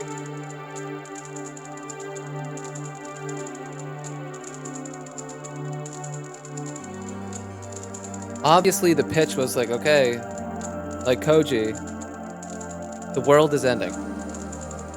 The world is like, the ending is, it's unavoidable, and it's 9. What does that sound like? Like, of all of the different emotions that are going to go into what it would be like to face the apocalypse dead in the eye, pick from it one of your emotions and make a piece of music out of it. And like, think about what this piece of music is instilling you with. The feeling. It's like almost like ethereal. With like sprinklings of anxiety. It's like the sprinklings of like somatic anxiety are in there, very clearly in there. Like a person's just instinct to flee in the face of apocalypse. While the spirit understanding that it's impossible to escape and you have to accept that you're gonna die. You and all of your loved ones and your entire community, you're gonna die. There's an acceptance there. You know, it's like a Toy Story 3 moment. You know the ending is there and you just hold the hands of your loved ones and you just wait for it to end. Where like obviously your entire, you know, nervous system is just like firing haywire, just being like, no, we gotta go, we gotta go, we gotta go. But then the spirit beneath it is calm and accepting. And like obviously loathes the outcome, but is powerless in the face of it. That is probably the most profoundly sad thing imaginable. And I really think this piece of music captures the essence of that sensation. The anxiety through the weird little sprinklings of those types of sounds, with the weird chromatic chord movement at times, versus like this weird warm synth pad and the ethereal, almost like organ over top of it that's just kind of like swimming on the surface like an aurora borealis. And like those two things uniting in an odd moving chord progression, which just captures that profound sense of sadness perfectly to me. Koji Kondo is the best in the business. He's the GOAT, dude. And like, I think about, man, like how much Koji Kondo has taught me as a person. Like I mean that. Like Koji Kondo has shaped me in a way that would probably like baffle a third-party observer. But it's in pieces like this that I think Koji Kondo has taught me. You know, like when you mention Koji Kondo in a conversation, you're gonna think of like even like Koji Kondo in Zelda. You know, you're gonna think of but then like he plays with the existential and the fearful and the tearful just better than anybody else. His emotional depth, I think, is unparalleled in the industry. You just gotta praise him for that repeatedly and until the end of time. Seriously. This stinks worse than Dodongo breath. This had better be the last of the surprises. Well, bro, the last, just hold on to your butt. Hold on to your butt, bruv. Alright. Let's go hang out with cked a little bit.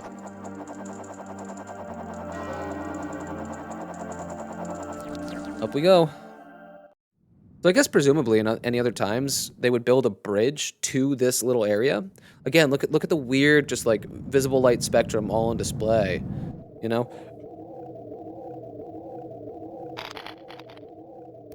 There's our boy. Just look how confident he is. Sis! Tail, we've been looking for you two. Hey, cked, what if you gave that mask you're wearing back now? Hey, come on, are you listening? Swamp, mountain, ocean, canyon. Hurry, the four who are there, bring them here. That's Tail freaking out in the final moments. And we'll see what he's alluding to there, but like basically he's going back on the entire plan. Don't speak out of line, stupid fairy. No, what are you doing to my brother? cked, do you still think you're our friend after that? Well, whatever. Even if they were to come now, they wouldn't be able to handle me. Just look above you. If it's something that can be stopped, just try to stop it.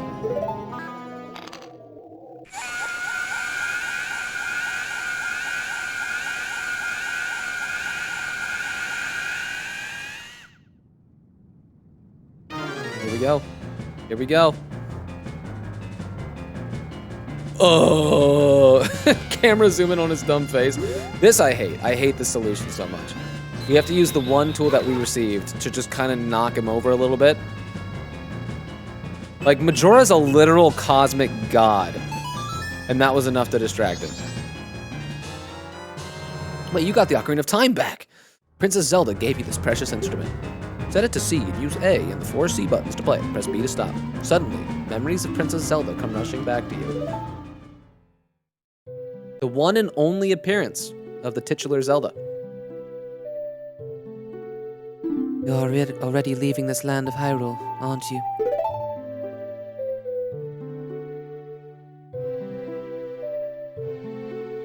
Even though it was only a short time, I feel like I've known you forever. I'll never forget the days we spent together in Hyrule. I believe in my heart that a day will come when I shall meet you again. Till that day comes, please, take this. This is weird too. Wait, no, I guess it's not. I guess it's not because of how fucking stupid the Zelda timeline is. So this is obviously a direct sequel to... This is when we are successful. We've successfully beaten Ganondorf, right? And we get sent back in time. And the last shot, basically, in Ocarina of Time is us again meeting Zelda for the first time in her weird little garden. And that is before she gives us the Ocarina of Time. Because once Ganondorf basically takes over, her and Impa are fleeing away on the horse, and we see them like just beyond the moat, beyond the market. And she tosses Ocarina of Time to us, and it lands in the moat. But, you know, when we go back in time after beating Ganon as a kid, obviously she doesn't have the opportunity to do that. So this is kind of like a weird scene that is placed in that timeline that we never got to see in the original game. It's kind of weird. And honestly, I never really thought about it. I am praying that your journey be a safe one. If something should happen to you, remember this song.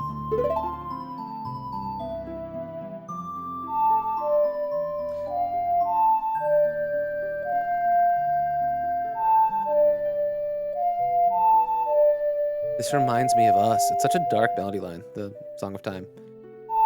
Oh, what's the A button?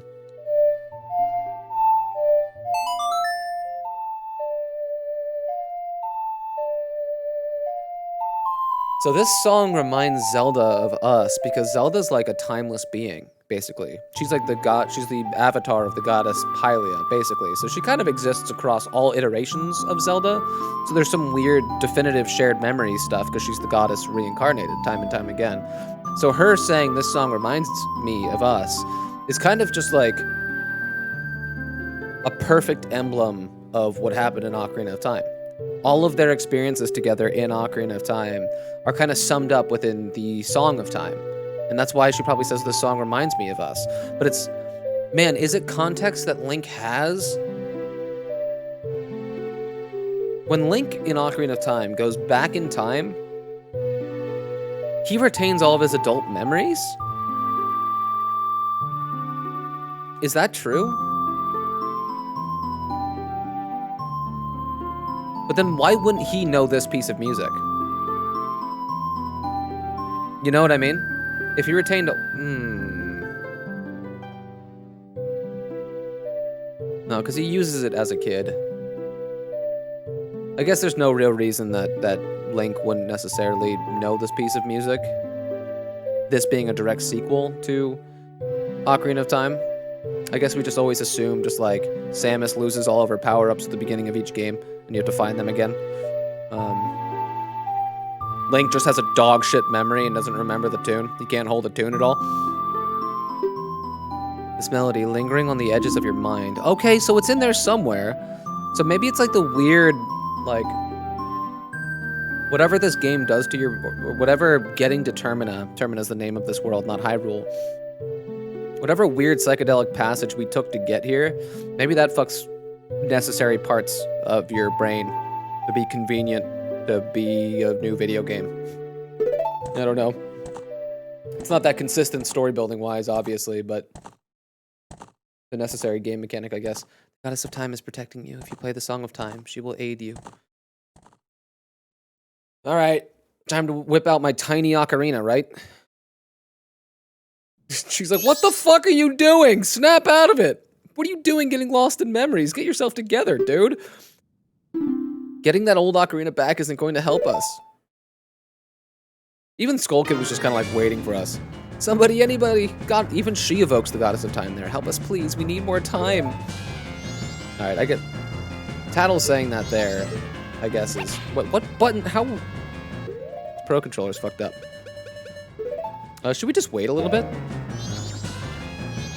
Like, what does he do?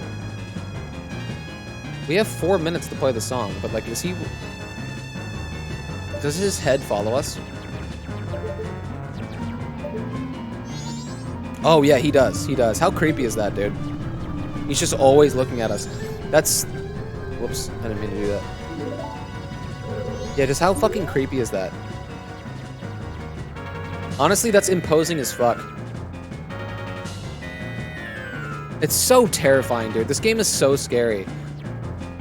He's just literally, like, waiting there, like, watching our reaction as the world ends. He wants to watch us experience the end of our lives and the end of the world as we know it. That's so freaky, man. That's so freaky. It's so Ben Drownsy. You guys don't know what that is. It's one of the most popular creepypastas of all time that uses this game as its basis. It's fucking brilliant. Oh, wait, when did you get that instrument? I have no idea. Just like the goofiness of Zelda.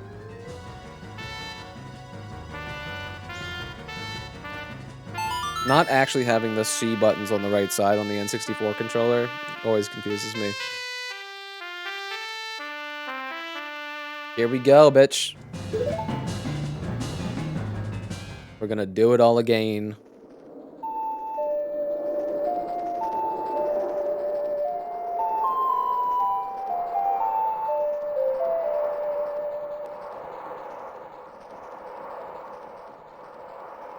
All right.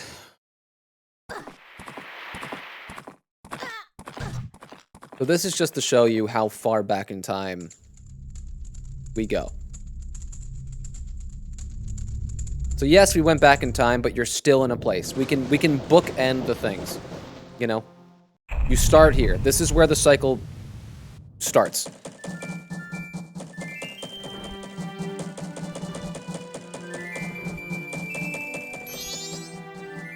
What just happened? Wait, everything is...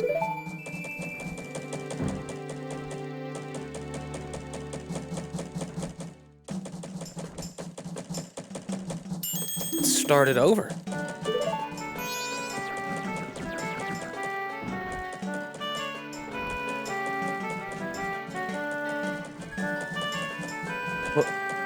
What are you anyway? Wait, that song you played, that instrument. Wait, that instrument? Wait, that's it, your instrument.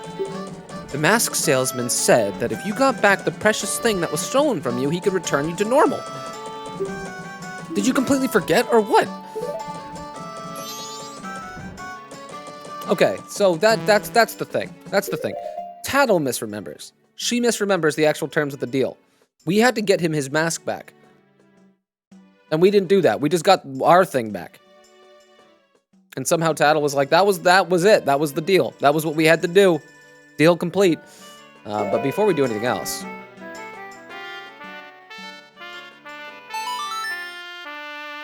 If you play the Song of Time backwards in this game, it gives you like twice the amount of time.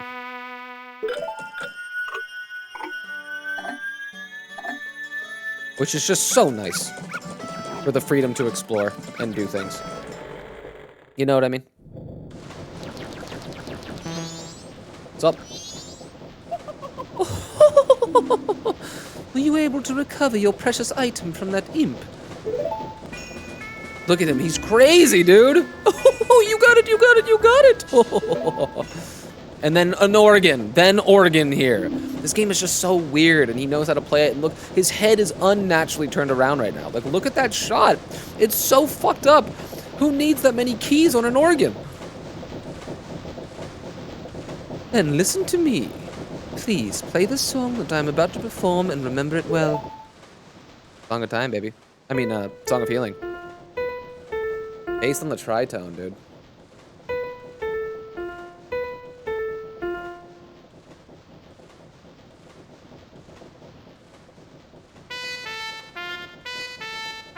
I would love to unpack that piece of music. How could I do that right now?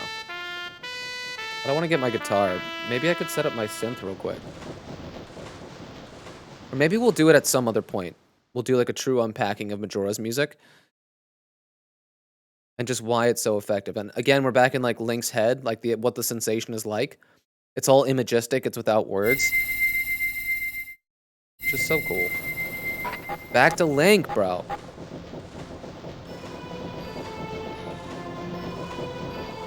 A sigh of relief. This is a melody that heals evil magic and troubled spirits, turning them into masks. I am sure it will be of assistance to you in the future. Ah, yes. I give you this mask in commemoration of this day. You give me this mask? What thinks you have any right to this mask at all? Fear not, for the magic has been sealed inside the mask. When you wear it, you will transform into the shape you just were. When you remove it, you will return to normal.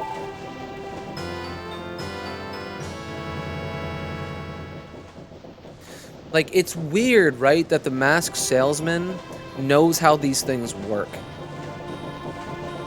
Which means he's beyond just, like, putting, like, I don't know, like, festive masks on or ceremonial masks. It's beyond that. He's aware of the actual mechanics of transmogrification in this game. And he knew the Song of Healing. So, like, what kind of shit has the Happy Mask salesman seen in his day? Where that knowledge has been necessary for him to know.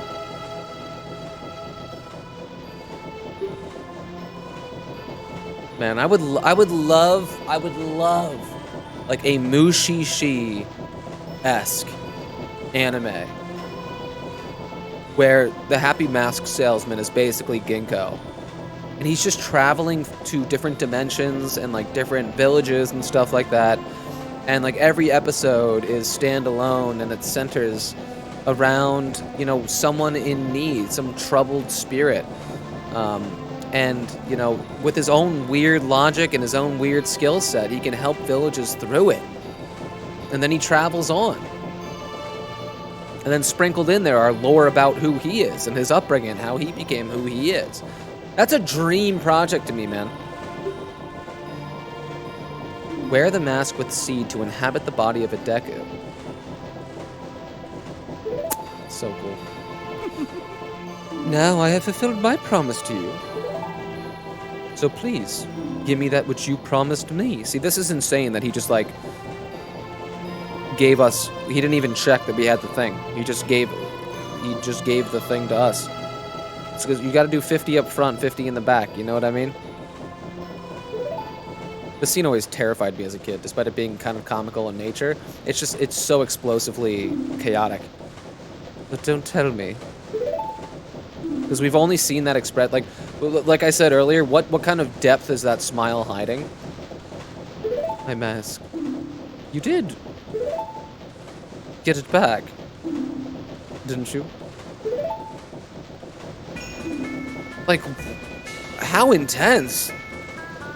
What have you done to me? Like, look at the crisis he's going through right now, dude. Like, he looks genuinely evil here. If you leave my mask out there, something terrible will happen.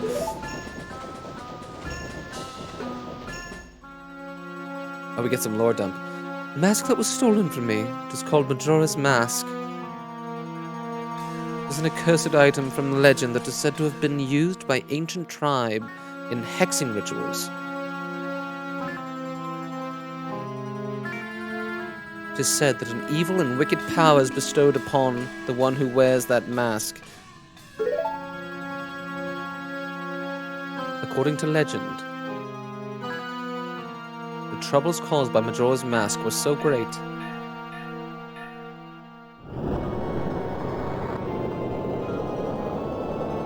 The Ancient Ones, fearing such catastrophe, sealed the mask in shadow forever, preventing its misuse. But now, the tribe from the legend has vanished, so no one really knows the true nature of the mask's power. Like, Majora's like a weird cosmic demigod, dude. Did I feel it? Oh, like, look now, it's the swiftness with which he changes emotion. And it's the extremeness of the emotion itself. You know? There's no, like, grace between emotion. It's boom, I'm here, boom, I'm here, boom, I'm here, boom, I'm here. That's kind of a very jarring thing to bear witness to in general. I went to great lengths to get that legendary mask when I finally had it. I could sense the doom of a dark omen brewing. It was that unwelcome feeling that makes your hair stand on end. And he's, like, coveting that shit. And now, that imp has it. I am begging you, you must get that mask back quickly or something horrible will happen. That's my favorite one. I'm begging you, you must do it. And then back to calm. How fucked up is that? Really? You'll do it for me? I was certain you would tell me that. Now he's elated. It'll be fine, surely. You can do it. All the while, the Song of Healing is playing in the background. Believe in your strengths. Believe. Man, he is one of my favorite characters in a video game. Full stop. Full fucking stop, dude. He's too cool. That mask. The Skull Kid uses the power of that mask to do those terrible things. Well, whatever it takes, we gotta do something about it. The swamp, mountains, ocean, and canyon that Tail was trying to tell us about? I bet he was referring to the 4 areas just outside town. There's one in each compass direction. What do you suppose he meant by the 4 who were there? I have no idea. He always skips important stuff. I guess we just go and find out. If we go through that gate straight ahead, we'll be heading in the direction of the swamp.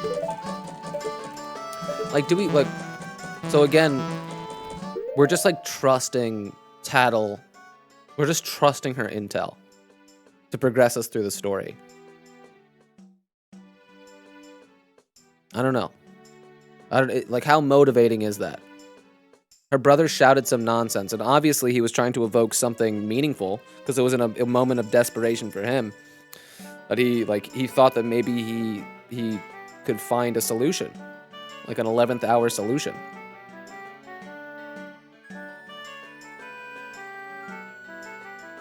And I guess, like, Tattle understands that enough.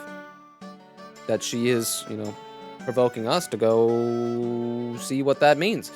I'm gonna keep playing for sure, but give me a second here. I'll be right back.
Okay.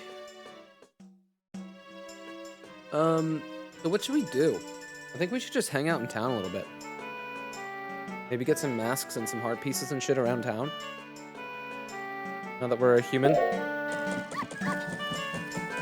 Like, first things first, let's become a bomber, right?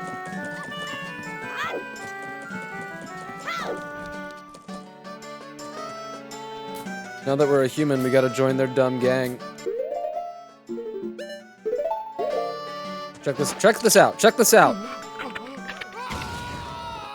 Link obviously doesn't like going to the place mentally that he has to go to become a Deku Scrub again. He obviously doesn't enjoy it very much. Oh yeah, it was me, bro.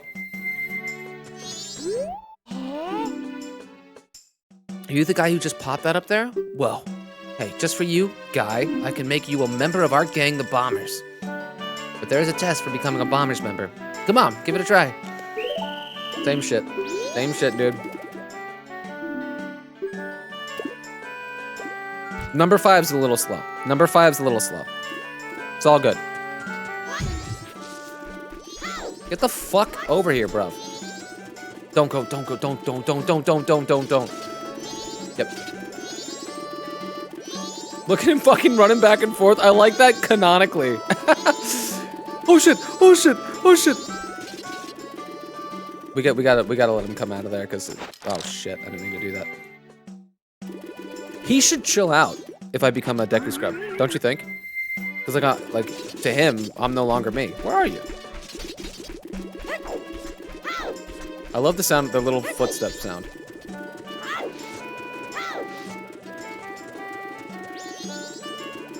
I can't go much further than this without triggering the next screen, bruv. Guess we can get this heart piece while we're here. Can you jump up there, baby? Grab it. He does that. All right, we'll just use the stairs. We'll just use the stairs. What's up, bitch?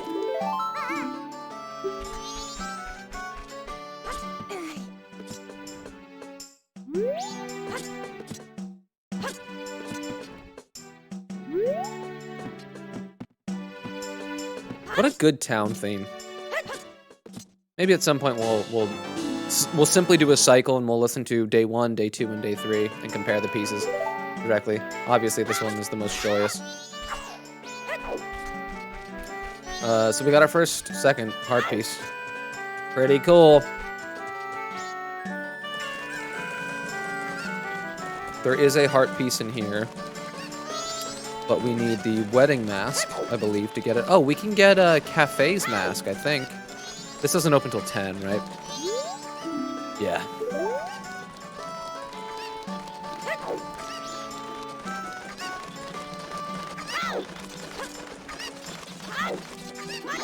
I'm so happy this game is on the Switch. That's so cool to me.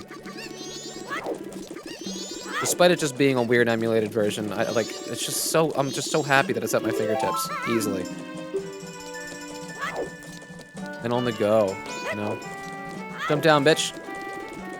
Freak out and jump down. Freaked out the other way. We gotta get up there.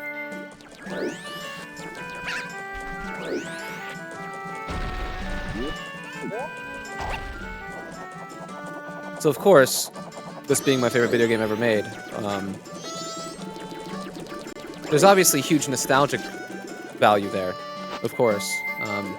This was the first video game that I remember saving up for, because I was such a huge Ocarina of Time fan. But you know, when Ocarina of Time came out, I was 6 years old, and then this game came out 2 years later. But I remember just like getting the promotional tape for it in the mail, and just like being so excited to be Link in a new story, because like I remember playing fucking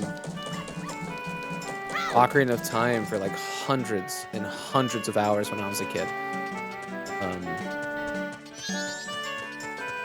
I remember one time for like Christmas or something like that, my parents like ordered me like, I think a Super Mario 64 shirt, which I still have, and they sent the wrong size.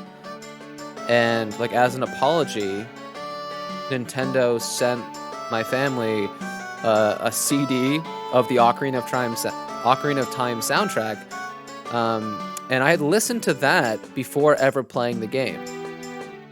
So me, my older sister, and my younger brother used to literally put on the Ocarina of Time soundtrack and imagine up scenarios about, okay, so like, what do you think this song is? And like, how should we react to it?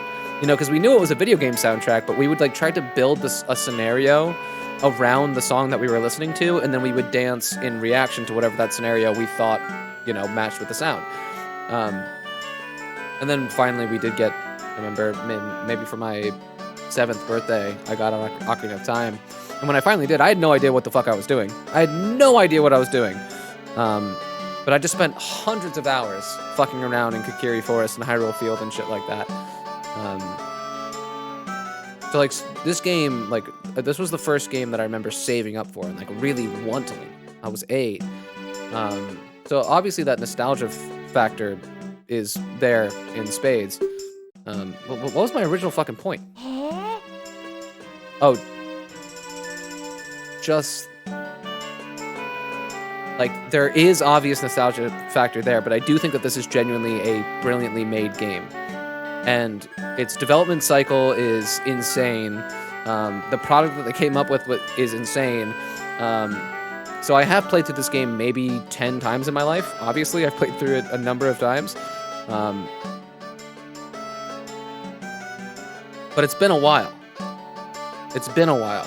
Me and Keaton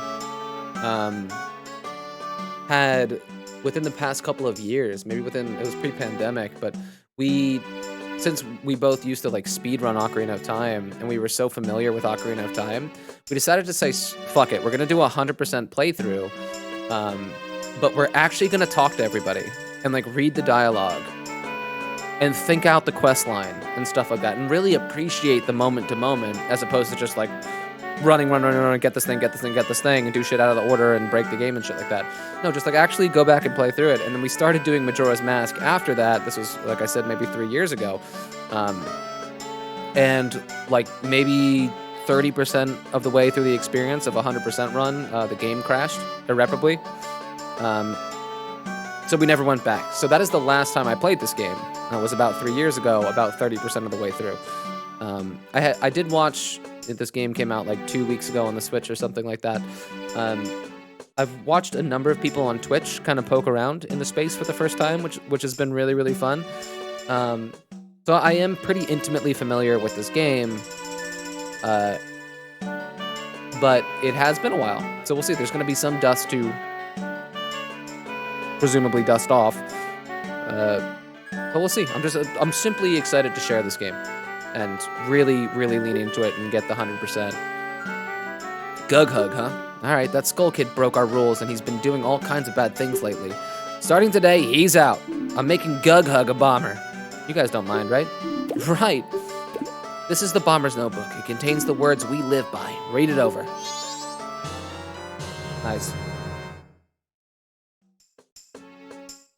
So how cool that like the bombers actually just like want to do good things for people. And we replace the Skull Kid and their weird little gang. Number 1, find troubled people and add their names and pictures. Only 20 people will fit in your book. So there's 20 people we have to help out. It's basically like 20 side quests. Some of them are lighter, some of them are longer and more involved. Promise to help with them. Promise to help them. Mark promises with promise stickers. Never be late with fulfilling your promises. Whenever you solve someone's problem, it makes you happy. So a happy sticker will be added to your book. No removing stickers. Use promise stickers to keep track of people until everyone is happy. Don't forget the rules. Alright then, I'll teach you our secret code. Oh, it's the same code. 45. For some reason, I thought that should change. The Bomber's Secret Society of Justice was added to your notebook. You were taught the secret code. This was added to your notebook. So let's take a peek at the notebook and I can kind of show you how it works a little bit. This to me is just so much cooler than most video game things that you do. So basically, we're gonna list like a bunch of different people, 20 people that we meet in this game, and then you can see it's actually based off of the 3 days. So when we do a potential thing, you can see all the way over here on the right is the happy sticker, which means basically that person is content and we've done their quest. We don't need to hang out with them anymore. But you know, based off like, you can see how like the blue bar, like first, second, final, it's just like the entire thing. That means we could have done this at any time, but there's going to be time-dependent things for certain people. So we'll see that instead of the blue bars occupying all 3 days, they might just occupy small slivers when things were available or when we did things. So yeah, I mean, we could just go around town and start populating this puppy. Do it. I just love this idea of like Link. Like, just think about how different. Like, obviously Link is like helping people in his other adventures, but there's something just like direct about this. Oh shit. Time moves really slowly when the inverted Song of Time is played. Why don't we get some money? There's 100 rupees over here.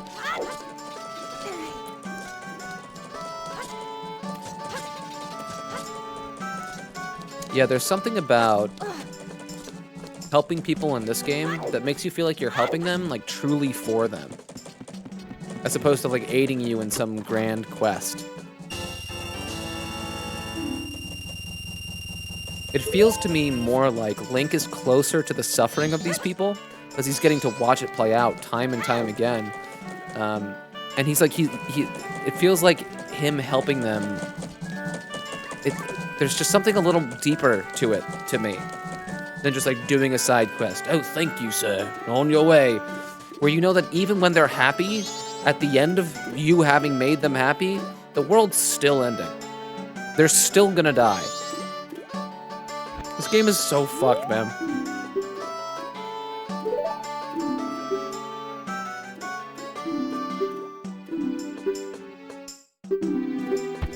Here we go, bitch.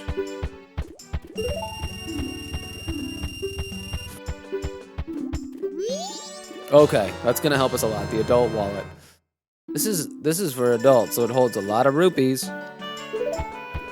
See? Doesn't it hold more than your old one? Fill it up and bring it all into deposit.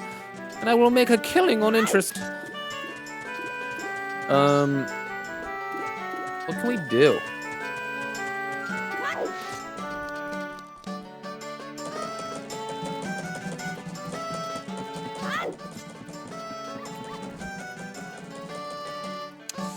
Let's think, what can we do? I mean, we can go south and we can start doing that stuff.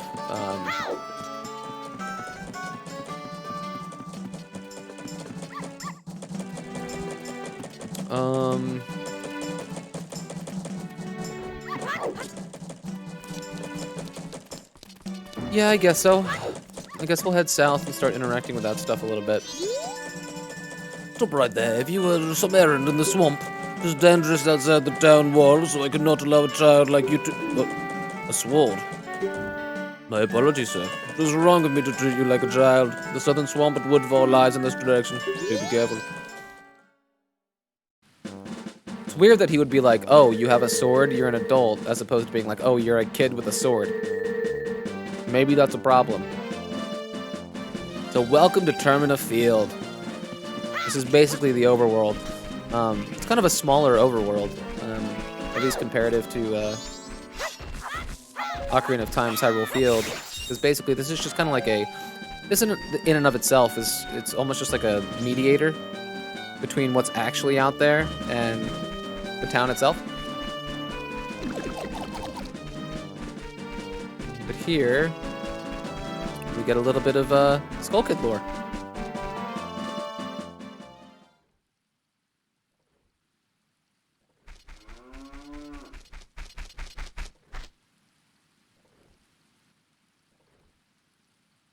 Oh, I remember this.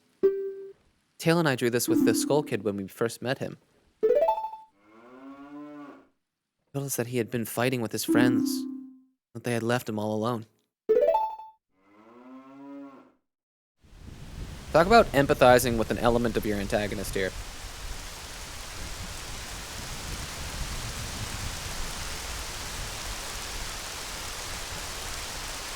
I think this is good storytelling.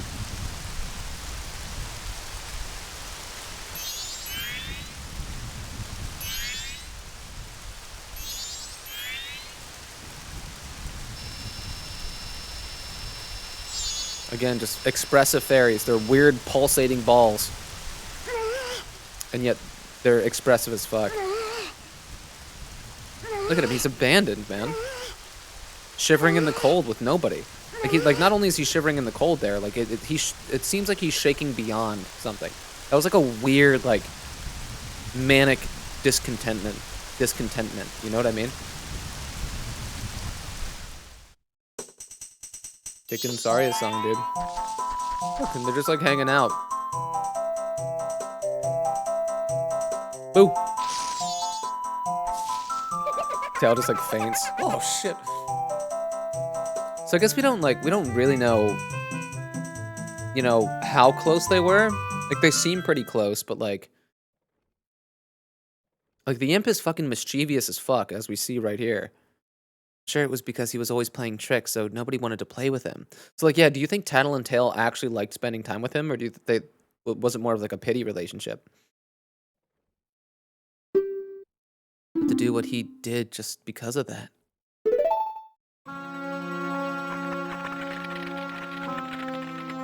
Like, he knocked him the fuck out and stole a cool-looking mask. So, I mean, there's a couple of different plays here, I guess. That could have started as a prank or something. But then, like, it could have been coincidental that he pulled Majora's mask. Or I think it is, like, maybe later stated that Majora does, like, Majora as an entity does feast on the loneliness of others. The loneliness, and I guess just... But it's even beyond loneliness, because like loneliness is one thing, but loneliness can be voluntary. Abandonment. It's more like it feasting on those who have been abandoned. So I think maybe like Skull Kid was a perfect avatar for Majora, and Majora as a cosmic entity knew that. So using this individual as a scapegoat, basically, to bring Majora into the real world again. To give it blood and body, the imp was the perfect candidate. You know, the scapegoat of one who is always playing tricks, so could probably pull it off and steal a thing and play it off as if he's just being frivolous, but then also has this deep hole in his heart because he's been abandoned by his friends. So maybe Majora, like, was puppeteering behind the cosmic threads and like made this happen, more so than this just being a happenstance of the Skull Kid's trickery.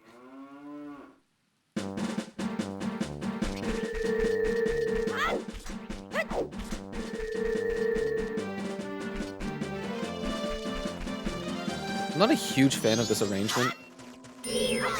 I'm not a big fan of this theme song in general.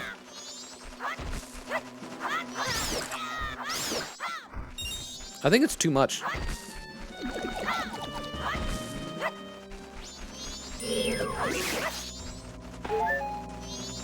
I think it's too on the nose.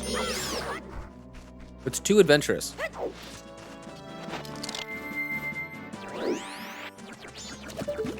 I guess I like this piece of music when it's slowed down a bit. Oh, we don't even have the money for a map. We'll come back. We'll come back.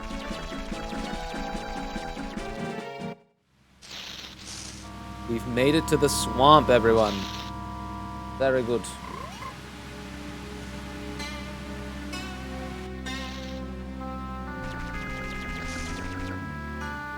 Okay, so oh shit, I didn't hit the, there are fast travel points in this game.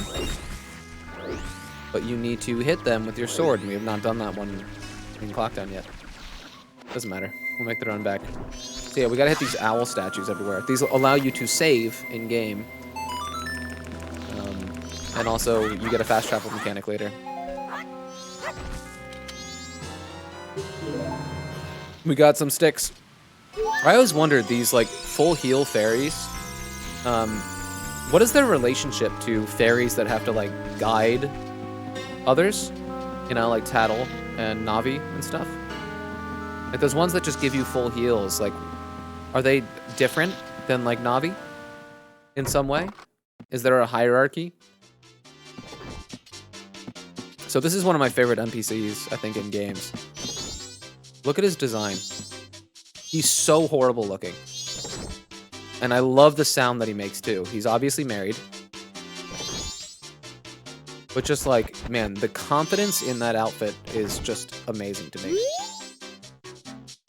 Blimey, where is he? The spoiled child is off playing hooky again. It's also Tingle's dad. Child his age has no business searching for fairies. Look at that design, dude. Oh my god, I love it to death. Oh, welcome. Well then, why don't you show me the pictograph you're taking? Huh? Well, is this your first time entering the pictograph contest? Well, the Swamp Tourist Center is currently holding a pictograph contest. It's open to all ages, from children to adults. For nice photographs taken in the swamp, a free boat cruise will be awarded as a special prize. So would you like to enter a contest? Oh, or to enter your first takes the boat cruise. Boat cruise reservations are handed over there at that window. If you're interested, go for a ride. Old Kuome's boat cruise. Ticket office closed. Please inquire at the Magic Hag's potion shop near the edge of the swamp. So, Tattle very vaguely and basically told us to go to the swamp. Very vaguely.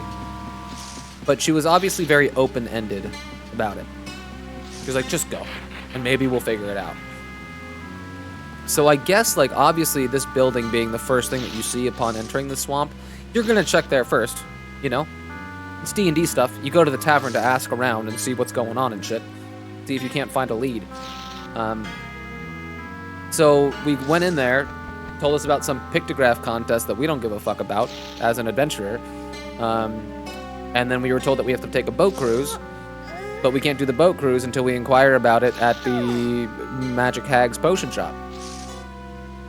Not that motivating of a thing. It's interesting, it's intriguing, but it's not that motivating to us in terms of accomplishing our goals.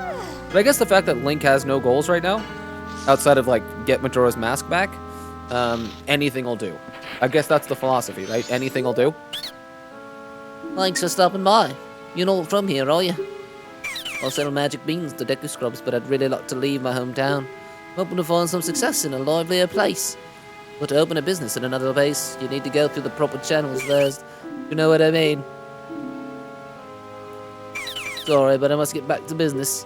You don't understand my problem. Oh well, don't pay it any heed. Basically, we can give him a document of another Deku flower, like the one that we got for giving that guy the Moon's Tear.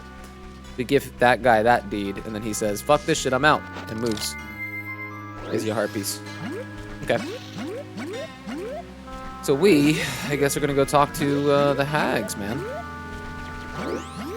Do some haggy stuff. They said potion shop, very obviously directing us in the direction of this way. There's potions on the thing. There's a potion thing out here. I wonder which came first. The potion sign atop the archway, or this thing? Because I feel like they just had the potions atop the sign, and they're like, that's kind of non-obvious. We need a more obvious indicator that the potion shop is this way. Shut up. Shut up. Very obviously a potion shop, right? Just so obviously a potion shop.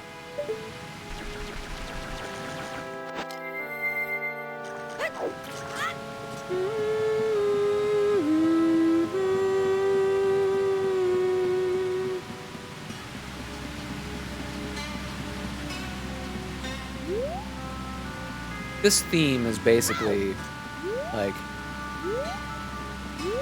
you're currently in an area that Skull Kid has fucked with. We'll hear many different iterations on that theme. Look at this place, dude. It's so well decorated. And again, just look at all of the visible light colors on the spectrum are on offer. Well, I never knew there was a rupee back there.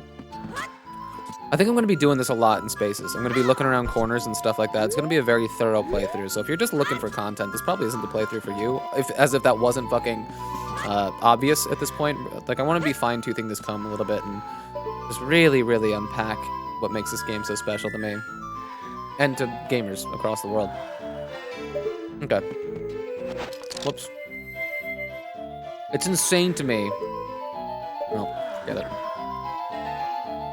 I keep clicking the wrong C button with the right stick. So we know this character, obviously, from Ocarina of Time. It's Twin Rova.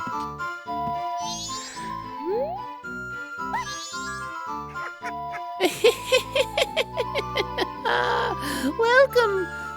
My potions work very well, they do. Are you, by chance, a boat cruise customer? How unfortunate. Kome has gone into the woods out back looking for mushrooms. Now that I think about it, she's a bit late coming back. Say, could you go find her for me? Yes. It's easy getting lost in those woods. Ask the monkeys that live there.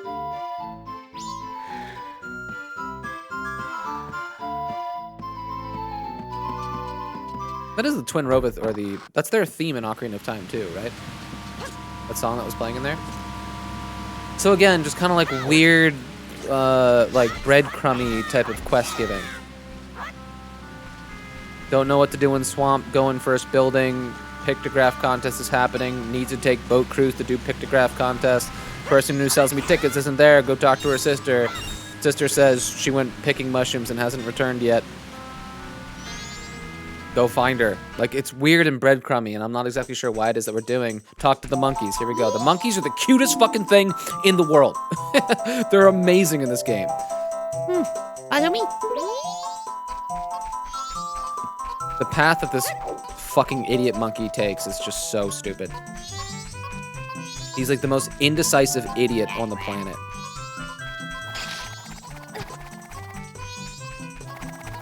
Like, what a psychopath!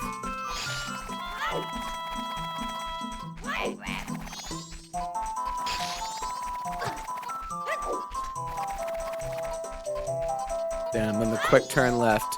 He's just trying to lose me, dude. Oh, help me. Wait, why did they abscond?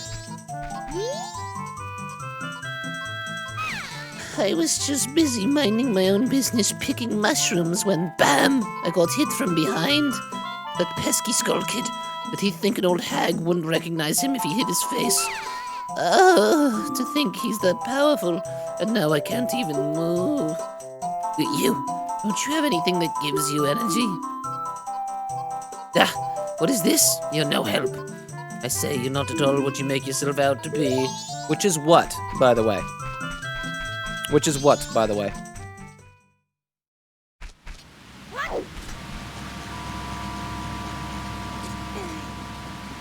So, we located the sister. Now we need to tell the other sister where that sister is. And her state of being. Magic Hag's Potion Shop. Sup, bitch? I found your bitch. Welcome.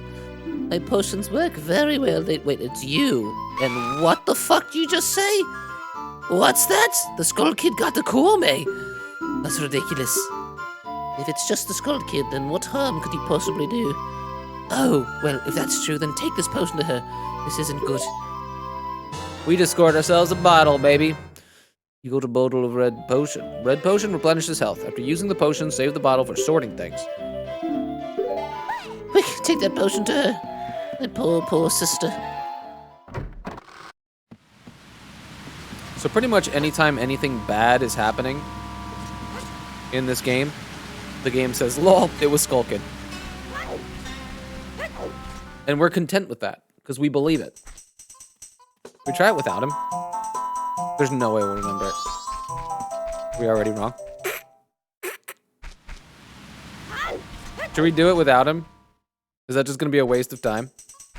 Did you go straight first?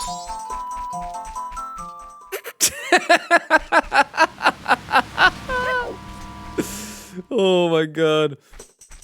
Alright, let's nail it this time. Doesn't he juke left and then go right? I think he jukes left and goes right again.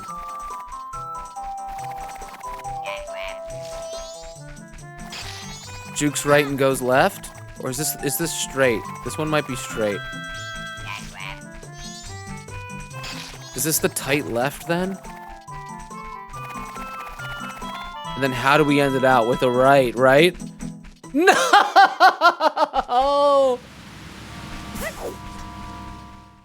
How do we end it out? Is it a left-left?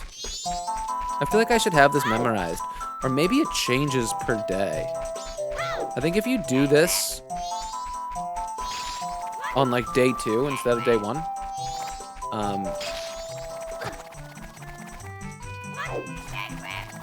the pattern's different. I think. Okay. So there have been many a times in my career with this game that I have accidentally drank this thing. You have to talk to her first. You have to talk to her first. Let her provoke you. Ow, yo. Don't you feel obligated to help a sorry old hag when you see one? I like how needy she is. That's a fun characterization.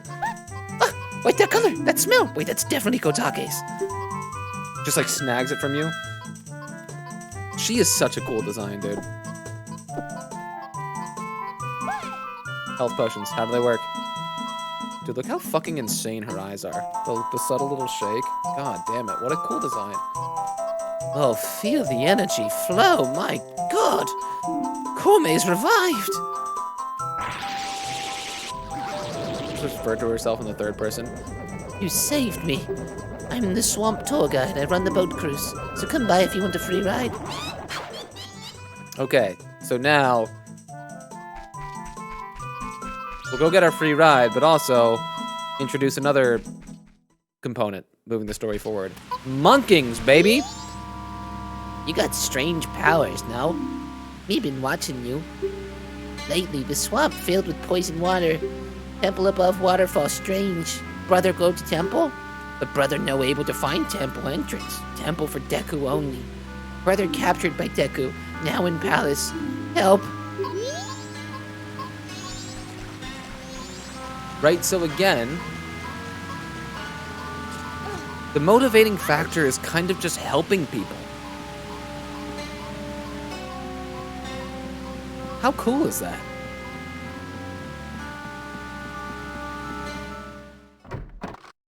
Like, achieving our goal is basically just helping as many people as we can that have been, you know, who have just had their life upturned by Skull Kid. My potions work very well, they do. Kumi told me all about it. So did you take the boat cruise yet? If only I had some fragrant mushrooms. Oh, I don't, sorry. Long ago, this powerful nose of mine could detect them wherever they grew. But lately, my nose has lost its touch. It's tough getting old. Amen, dude. Alright. Go take a fucking boat cruise, huh?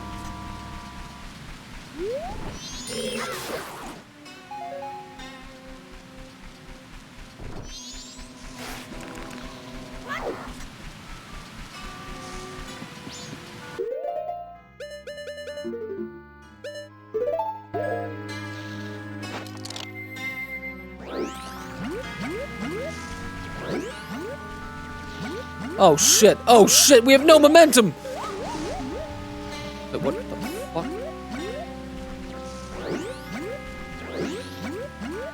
The spin into water hop is a great mechanic. It feels really satisfying. Alright, let's take this dumb cruise. Or should we head back to Clocktown? Since more things are open and stuff now? I think we should. We can take that boat cruise in a few hours. How do we feel about that?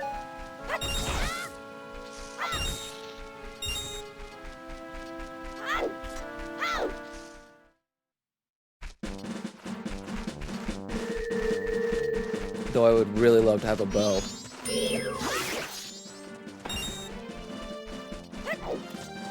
There's a shooting gallery over here. Can we do the shooting gallery before we have a bow? Like, can we use an in-house bow?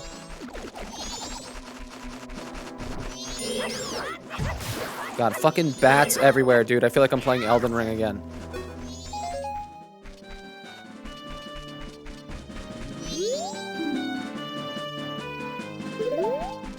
Did a sign just give me permission to take water from a natural water bed? Maybe it's not natural. Maybe that's why it's there. All right. Let's see. The same body, right, as the other guy. Is it the exact same model? They just put the other guy in glasses? This guy, yeah, I think it is. Oh, mate. Oh, yeah. Wanna play? Sweet. What? You don't even have a bow, mate. Bummer. He's not wrong.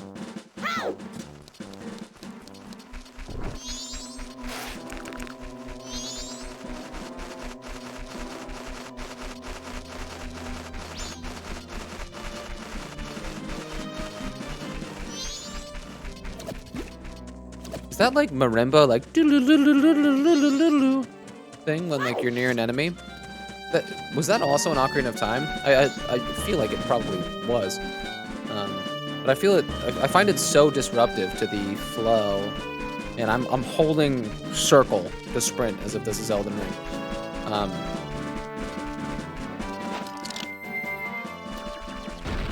just be 20 rupees over here. Oh, we can't get over there fucking anyway. No way, bitch.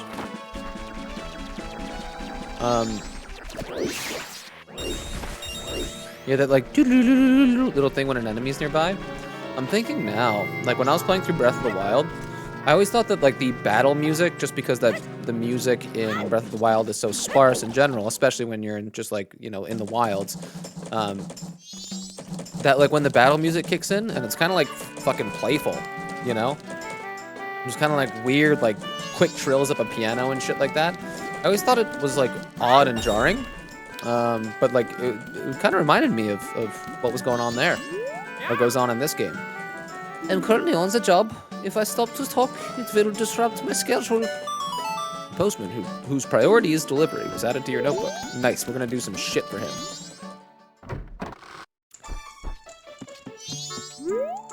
Welcome to the Stockpot Inn. Did you have a reservation? Oh, I'm terribly sorry. There are no vacancies today. We've been booked solid with reservations. It's always this way before the carnival. I'm sorry. I recommend making a reservation to the next time you wish to stay here. Please, pay the Stockpot Inn in a future visit. Visit in the future. Anju, the innkeeper, was added to your... I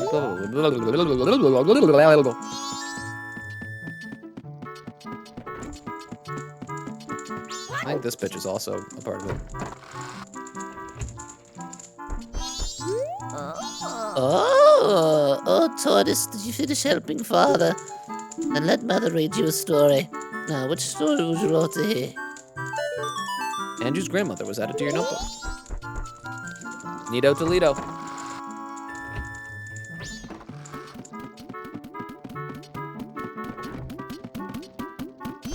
God, everyone is so slow when the time is slowed down. So what we can do is we can actually go grab Cafe's mask right now.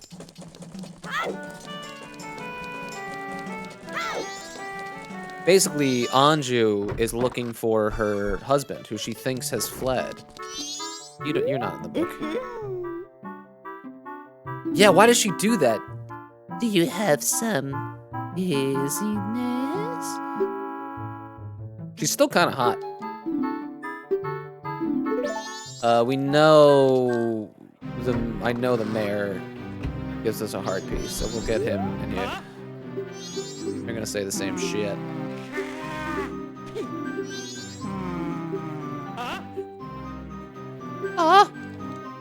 Boom, boom. Is this the... So this is the leader of the guards, we're assuming? Is he the only guard in the game with that model? Wearing that clothing? And with that jawline?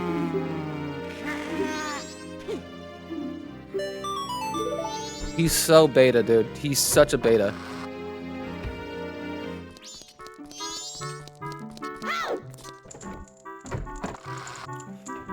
Both of these people, for certain.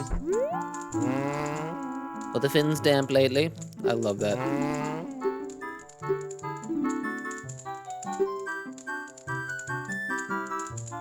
Wait, he's saying different things. The Indigogos is the popular group that we Zoro are so proud of. They've put out a lot of songs. One of their hits is Ballad of the Windfish, as all fans of Link's Awakening should know. You know that song, don't you? Huh? But you don't, really? Even one that famous? You'd be able to hear it if the show wasn't cancelled. It's such a shame. Dodo, dude. Oh dear, are you on a field trip? Or are you the expert person finder I hired? Yes, yes, yes, I say. You have the face of a bro. She's so, like, judgmental. The characteristics of the person I want you to find. Yes, yes, I know them. The person I want you to locate is my son, Cafe. You know him, don't you? But you don't? Really? He disappeared about a month ago. It's terrible. I'm so very worried. I can't get food down my throat, and I've lost 5 whole pounds. See, like, she's concerned about her own fucking body when her kid's out in the world somewhere. I guess it's not her kid. It's a fully grown dude, but the thing is, you'll see. You haven't anything, no? Oh dear. Could you look for him? Oh my, of course. You're an expert. Well, I'm counting on you. Our first mask. You've been given Cafe's mask and recruited to locate a missing person. Wear this to inquire about the missing Cafe. Nice. You took the work of a pro. This was added to your notebook. So now, if we look at our bomber's notebook, like, look at all the weird, like, time things that things can happen. And most freaky, with Anju, look at that final little sliver. It's at there's something that has to happen at the very, very end of time with her. How freaky is that? And you can see here, like, we could have gotten this mask, you know, during the day, either 1 or 2, but then something else with her. We don't have the little icon of happiness all the way on the east side of the page. So, like, we kind of get to visually see the ways in which we're going to be helping these people, man. It's just so, it's so cool to me. It's so, so cool to me. Okay.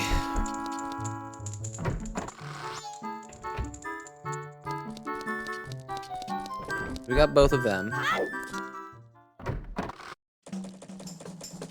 Who else? Who else? I wonder if we can do this shooting gallery game without a bow. These gentlemen are not on the list, I believe. You gonna box me out too, bro? Dude, he's got the same dumb body. They just have different heads. Hey, you think you can do it? Why don't you give it a try, sonny? Dude, oh my god, I just want to play.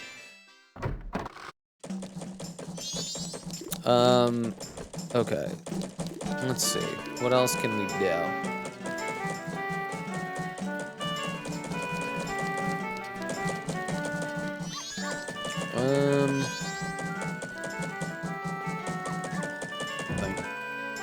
I guess we'll go back to the swamp.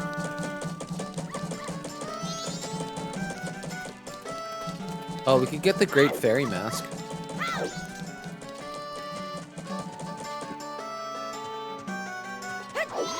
So, like, remember when... Please hear my plea. This is where the Stray Fairy hangs out during the day. We found her in East Clocktown at night when we were at Deku Scrub. But isn't this just such a... This is the laundry pool. Like, how cozy is this? This is presumably, like, where the townsfolk come to clean their clothes. Isn't that so cozy? I love this area so much. So, keeping in mind what the Great Fairy said to us, she said if we ever find ourselves in our original body again to come back. So we'll do that. Let's go get them funky dunkers, bros. What do you think?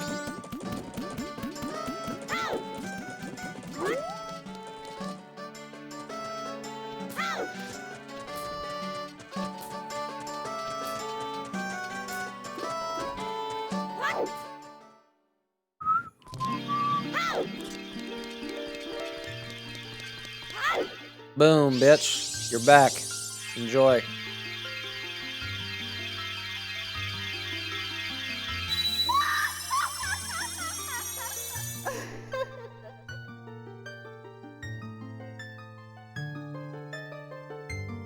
Oh, Tattle, you, and you, kind young one. Thank you for returning my broken and shattered body to normal. I am the Great Fairy of Magic. But now, this is all I can offer you. Allow me to ease your weariness as my token of gratitude. Do you think the Great Fairy is beyond or outside of the flow of time? Like, do you think she remembers giving us... Do you think she remembers us as a Deku Scrub? Oh, kind young one. Scattered throughout the 4 temples of this land are broken stray fairies like me. Please find a way to save them and return them to their fountains. Surely they will add to your strength. Allow me to grant you something good so that the stray fairies will not fear you. Mask number 2. That is a terrible looking icon, but the mask itself is beautiful. Stray fairies will fly to you when you wear it. You'll know you're close to a fairy who's lost in a temple if the mask's hair begins to shimmer. Come see me whenever your quest has made you weary. God, I hate her scream. It's so annoying to me. It's so annoying to me.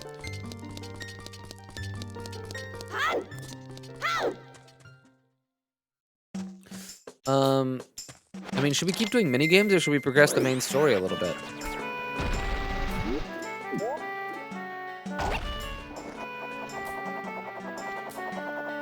I know there's a Deku Scrub only minigame down here. Is this a heart piece? I don't really remember. Remember this not being that easy, though. How about it? Will the young one play? Yeah, alright then, use this Deku flower and fucking have a ball. It's faster than the current record, you get an extravagant prize, but if you fall down below just once, it's over. The best time for today's game is $1.15. Get all the rupees faster than... Okay, burrow into the Deku flower, the game begins the moment you jump out. I just, like, it's... Oh, shit. Wait, they're only going up and down? I thought they went forward and backwards as well. Okay, whatever.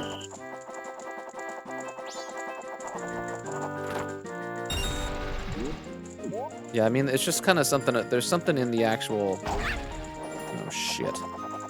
Forward momentum of the fall that can be kind of tricky with it.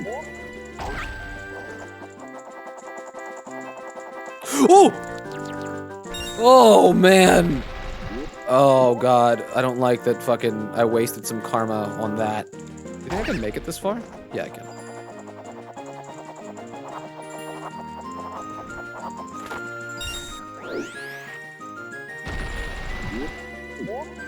Two more. And plenty of time to do it. Plenty of time to do it. Oh, that was freaky.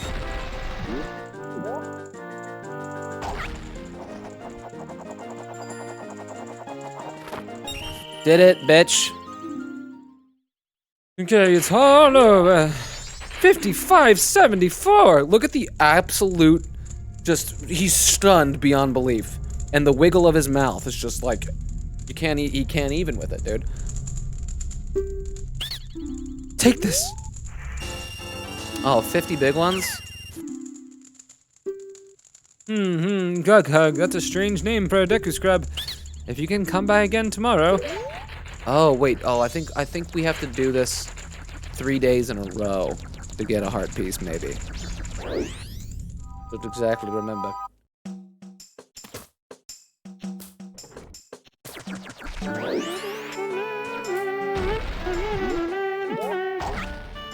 Did I hit the owl in town?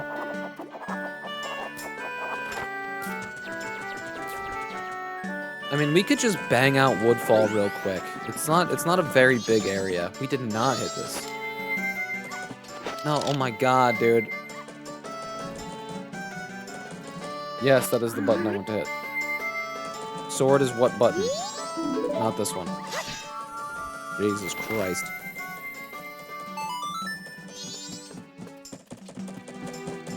Okay, we'll go back to the swamp.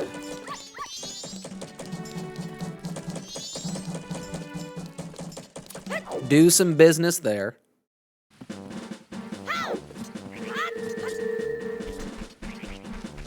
Yeah, because, like, what do we gotta do? We would have to...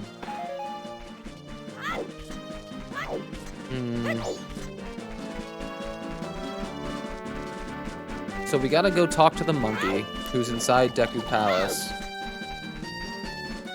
And he teaches us the Sonata of Awakening. You'll see.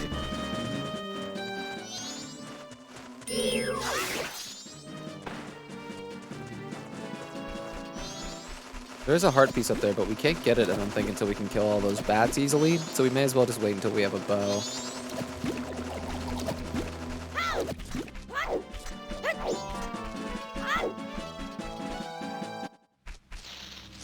Alright, let's take a motherfucking cruise, dude. Let's go.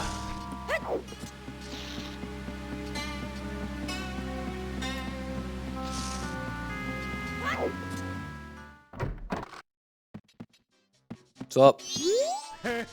Hey, well then, why don't you show me the honor?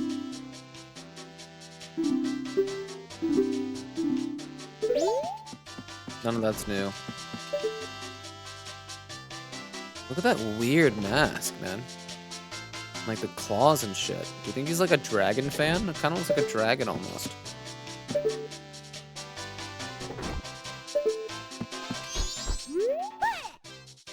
Oh, thanks for what you did back there. And a special deal just for you. I'll let you take this cruise for free. Ah, yes, we've got a special going on right now, so we're giving this out for free. Nice. One photograph at a time. Pictograph, excuse me. All right, the boat's leaving. Welcome to the boat cruise. Please set your pictograph box to the seed and press C again. And please enjoy the swamp scenery to your heart's content. So there's not really much we can do here. Where is she? You know, wouldn't you think that she would be like operating the boat? Right now the boat is just kind of moving of its own accord. I mean, we know she's a hag and hags have like weird magical powers. Do you think she's like controlling this? Because we do, I think there's a mini game here later where like we gotta shoot her with our bow as like a mini game. It's weird, I think. Oh shit, get fucked. Obviously that was what's this song that's happening right now? That big Octorok or whatever the fuck it's called was the thing gatekeeping progression. So we couldn't get here until we did the thing. Until we got on the boat cruise. The swamp water is poisonous here, so please watch your step. Are you disembarking? Foot of girls. They're just so cute. They make the cutest little... Wait until you hear them sing, dude. Now, the power in this piece of music is something to behold.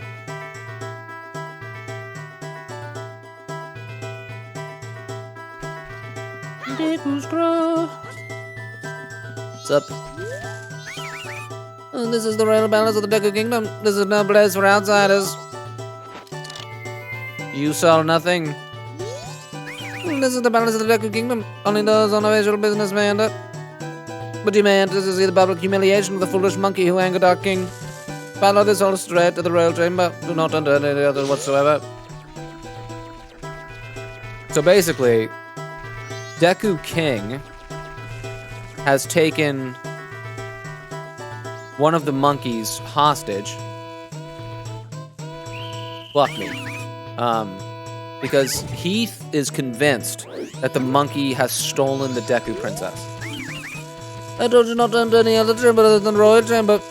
It is a very rare occasion that you are allowed to enter, so do as I say. Follow this all straight to the royal chamber. Do not enter any of the other whatsoever. I'm just gonna grab this heart piece real quick. In some ways, I do wish that they locked you out.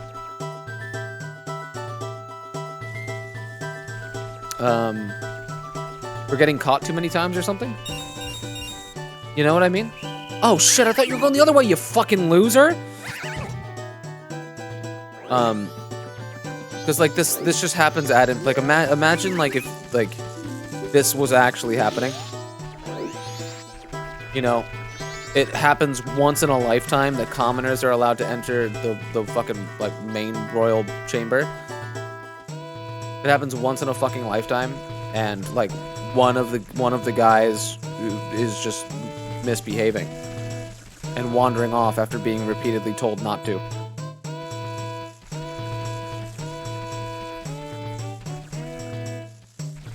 I am traditionally not a fan of these sneaking sections in video games, especially in Zelda games.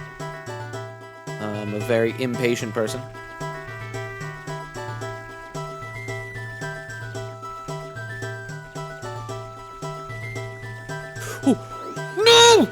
Oh my god. That was almost an absolute and utter catastrophe. Just catch me now. Just catch me now.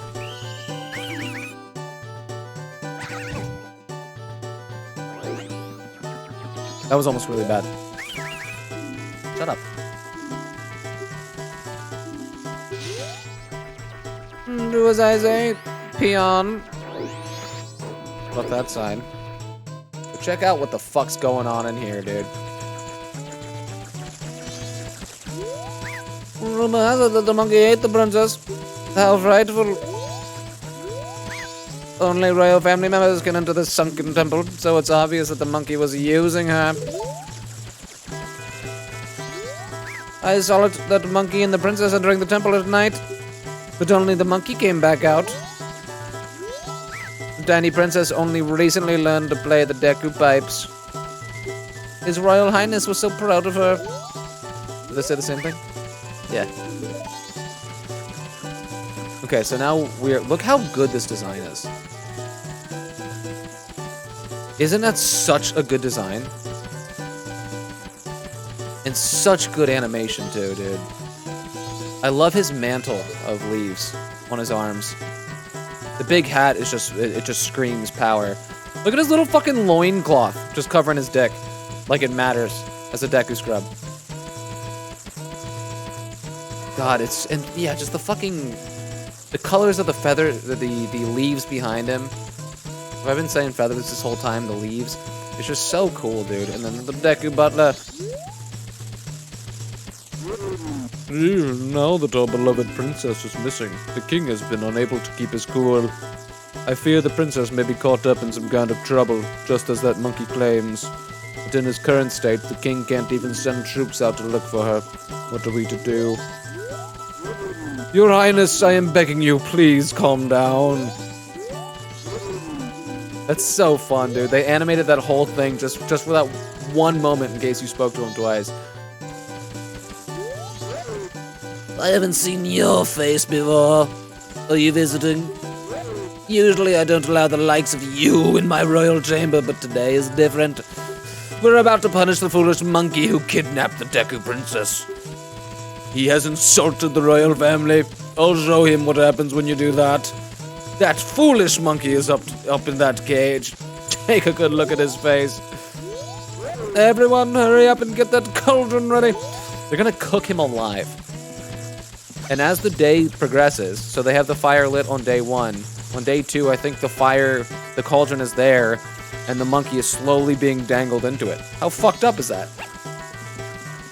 Here's the monkey.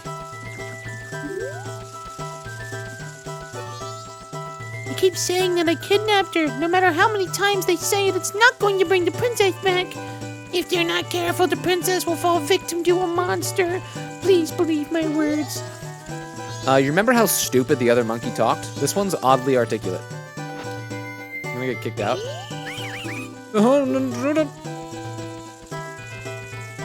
Fair enough. Fair enough.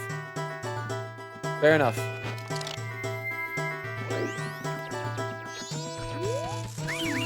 I told you to not know.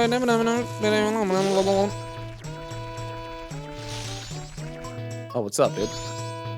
Sorry, I'm clipping through a sign real quick. Just give me a sec. Was my brother all right? Did you see entrance to cage? We know secret route there. Enter secret route from outer garden entrance, but entrance in tall place. No can reach it. Need bean from bean cellar. Live beneath palace garden. Understand my meaning? Oh, you smart. Plant bean in soft place by outer garden. You figure out rest. Hurry, help brother. Again, just the quest kind of getting away from me. Like, it in some ways feeling like doing things for the sake of doing things. You know? If we have to go find a bean cellar right now? Oh shit. That was very fortuitous. Yeah, at nighttime you can actually see the reticle of where they can actually see. It's nice. Yeah, doesn't it just feel kind of arbitrary? Like we have to get into the cage, but we can't sneak into the cage until we find the bean cellar and get a bean. I don't know. You just always wonder, like, what are you ever doing in video games? You know, really. It's always just that kind of stuff. Doing things for the sake of doing things. Up. Well, Chomp, you're the first customer I've had in a long time. Do you need any magic beans? They sprout leaves as soon as you water them. That they do. They do. I'll give you one free sample, so try planting it in some soft soil. You can plant them whenever you want, but if you don't water them, the leaves won't grow. Fair enough. So all we need here is... Nope. We need a little water. And we'll take this magic bean sample to where the monkey wanted us to do the thing. To the outer gardens or whatever they said. Catch me, throw me out, I don't give a shit.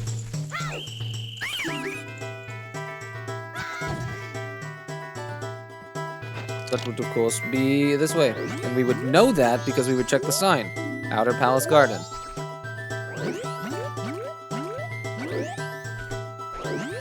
Yeah, it is just such an interesting exercise to like games that you know so well.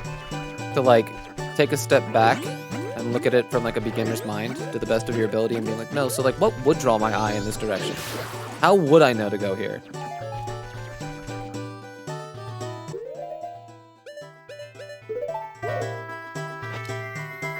Plant it.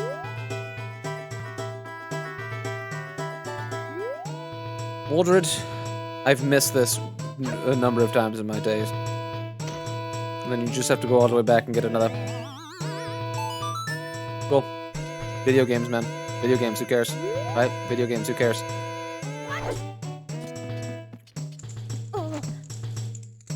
Okay. Now we have some more platforming. Oh, we don't have any fucking, oh shit, that was... No! My cock is on fire! We don't have any nuts, right? We can't do any... Oh, we have a couple.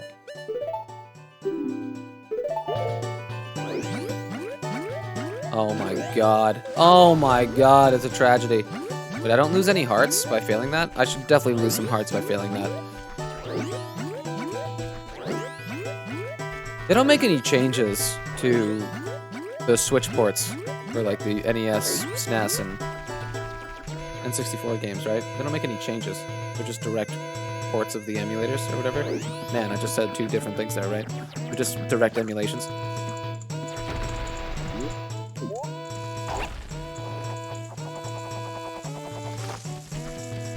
So, I mean, oh, dude. Why does that feels more like where the B button actually is on the N64 controller. Oh, we missed him. We gotta go for the air raid now. Dude, it didn't come out. What do you want me to do about it? Oh, wait, is it a different button when I'm in the air? I hit down on the C stick, but I might have to hit B. You fucking idiot! Okay.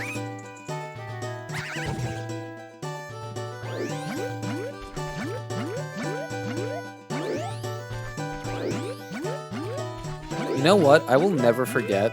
There was a time where, like, me and friends in high school, like, the biggest Zelda nerds of my friend group, me and Keaton and a couple of other people, we had a Zelda Fest that lasted, like, a week, where we spent all fucking week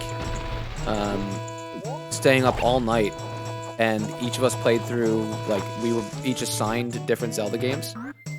Dude, why does that feel like the B button to me? Oh my god. And like we didn't stop Zelda Fest until every Zelda game that was out was beaten. I of course took Majora's Mask, but the coolest thing about it is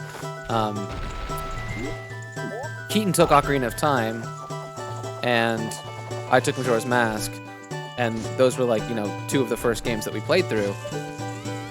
And we both started at the exact same moment, and I killed Majora and he killed Ganon at the exact same moment. It took us both the exact same amount of time. How cool is that? To beat Ocarina of Time and Majora's Mask simultaneously. We literally dealt the final blows at the same time. Just so... It was so fucking nutty, man. We both lost our shit. It was awesome. I'll have to mention that to Keith to see if he still remembers. But Zelda Fest was so fun. I do think it was also during that Zelda Fest though, that I lost my copy of Wind Waker. Or like, one of the other guys had taken it.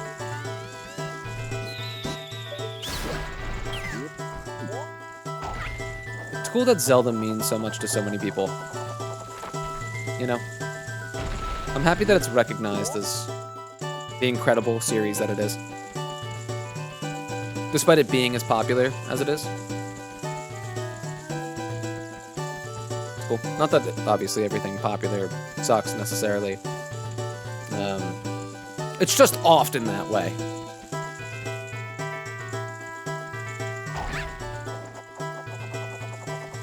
Ooh, that didn't feel great. I'll say that. Did not feel great.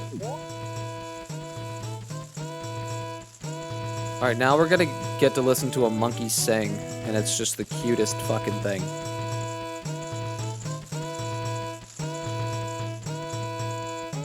Yeet. Off we go. We're in the cage, bitch. We're on the other side now. Deku King's chamber. Let's do it. Wait, you can climb that? What the fuck? Hi. Hi. Hi. Hey. Whoa, you... how did you get here? Shh, if they see you, they'll capture you. What? Wait, my brother's asked for your help? Ugh, I'm terribly... Isn't he so much more well-spoken? Better spoken? Just try to cut my rope. We'll talk after... This is a weird trigger to me.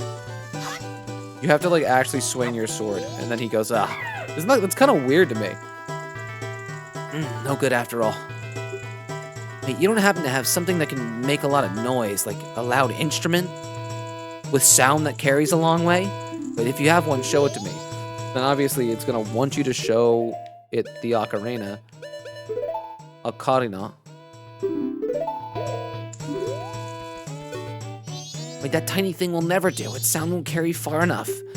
How sad he is. Don't you have something else? And we do. It doesn't freak him out though that I'm a Deku scrub now.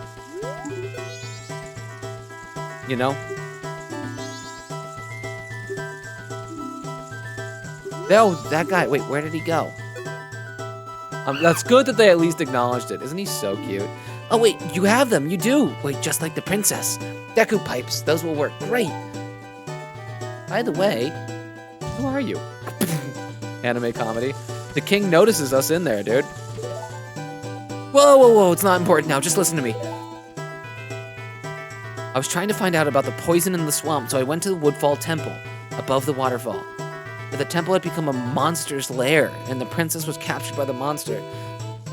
Since the Deku King thinks I kidnapped the princess, he won't listen to a word I say. Now the princess is in trouble, so I must somehow hurry to the temple and save her. You understand my plight? You get it, you fucking nerd? Hell yeah. So then, that means you will go in my place and save the princess? Fuck yeah! Okay, now I'll teach you the melody that opens the temple. So obviously the sound that I think that we hear right now is the franticness of the guards trying to, like, get me the fuck out of here.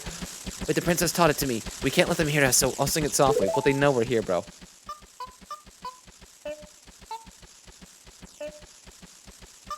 Tell me that's not the cutest shit ever. You're pumping his feet, dude. It's so cute.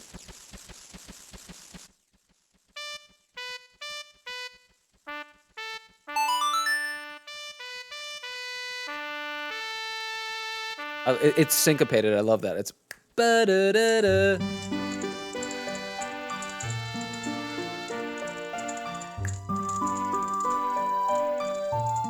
It's one of the better ocarina songs.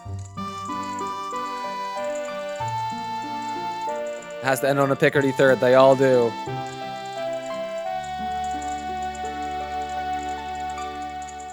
You learn the Sonata of Awakening. This melody awakens those who have fallen into a deep slumber. We only used that a couple times in the game. Everyone, did you hear that? Wait, this melody, which only the Deku royal family knows. It proves the foolish monkey deceived the princess so he could enter the temple. Everyone, let the monkey's punishment commence.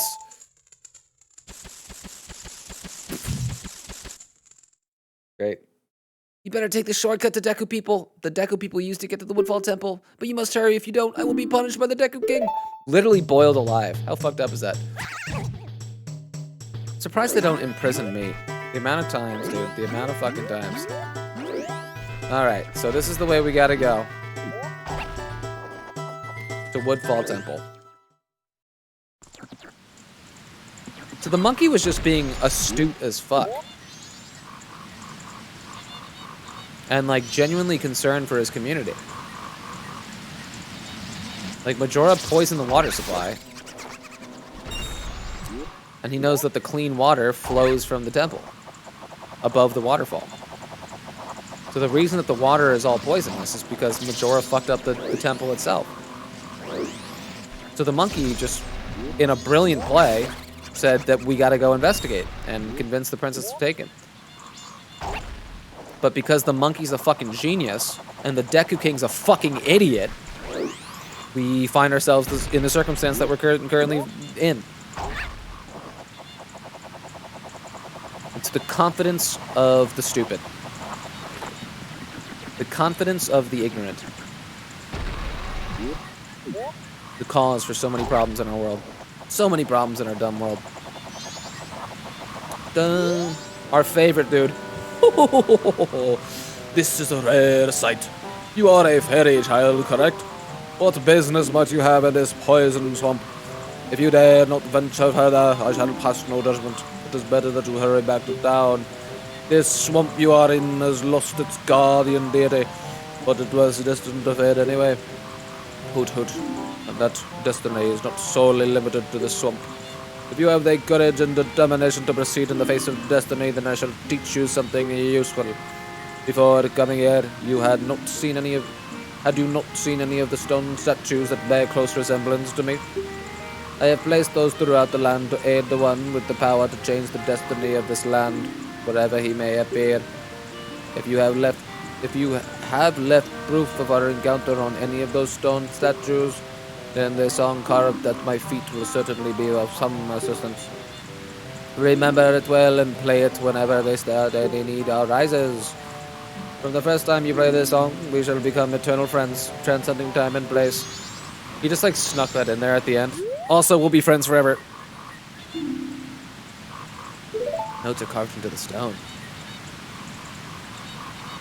This is my least favorite Ocarina song. It's so lazy. There's no melody there. And they don't even do anything with the melody line thereafter. They just... When they play the final version, when you play it in the game, it just speeds up in tempo. That's it, because there's not a melody to finish there. It's such a bad pairing of three notes. This melody swoops you up and sends you soaring to a stone bird statue in an instant.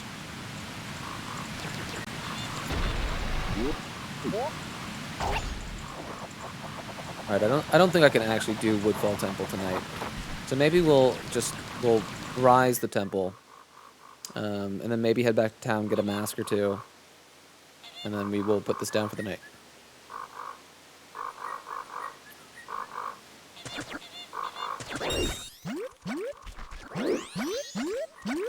I love these battles with these guys.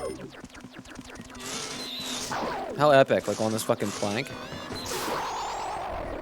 Get like a nice side view of it. I think it's so cool and epic. Like only one path forward. How nice is that? He's like truly standing in your way. I don't know if my brain is just constantly on Elden Ring nowadays, but it's a good game design. Air raid, baby. Oh my god, dude. You'll put me back there. You'll put me up there for sure. No punishment, though, for dying. Brutal.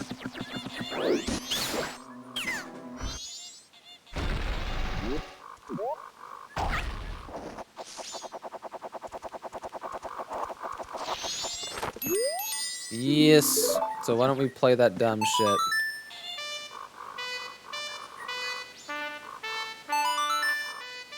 We'll awaken the temple.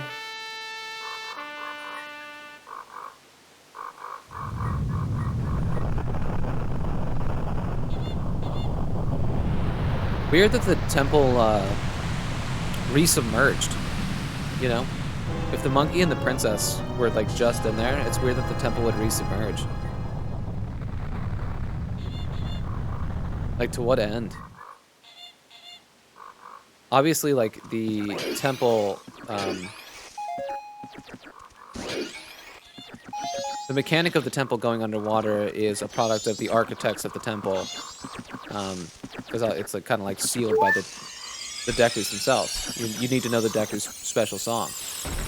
Am I gonna regret going to that one? That's just rupees, right? I think that, isn't there a heartbeat at the end of this though? A heart piece? Wait. Holy shit. Holy shit. First. That would have been annoying as fuck.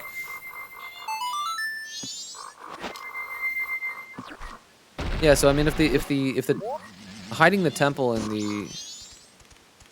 the water is a mechanic that the Deku architects employ, why would Majora re-drown it? Or Skull Kid, I guess.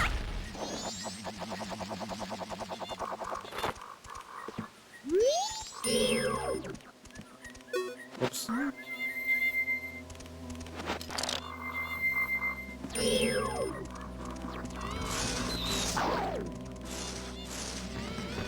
Oh, good trade, dude.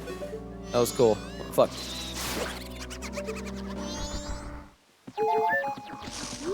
Did I kill you? Why you fucking enemies look exactly the same?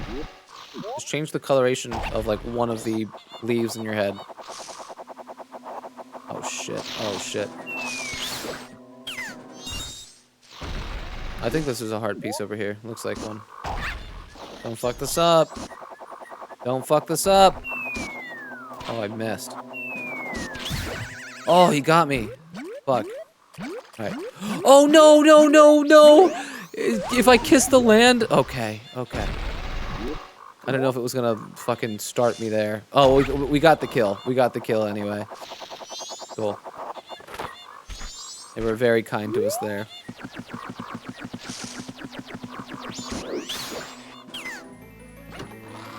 Nice. Just great detail that he has to jump inside the treasure chest to get the treasure. Nice, we got one.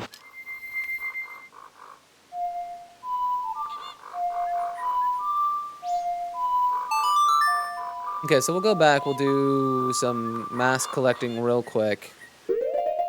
And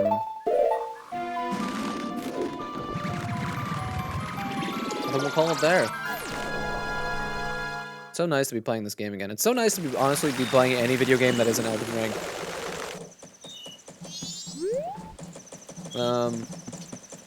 Okay, so we have about an hour. So we can get the bomb mask. The bomb mask is great. The bomb mask is fucking great, dude.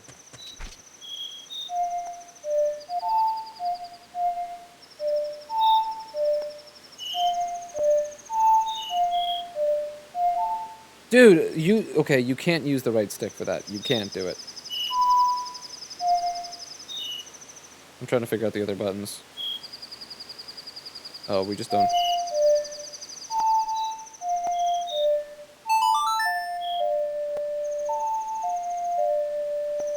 The audio's popping a little bit, and I hate that.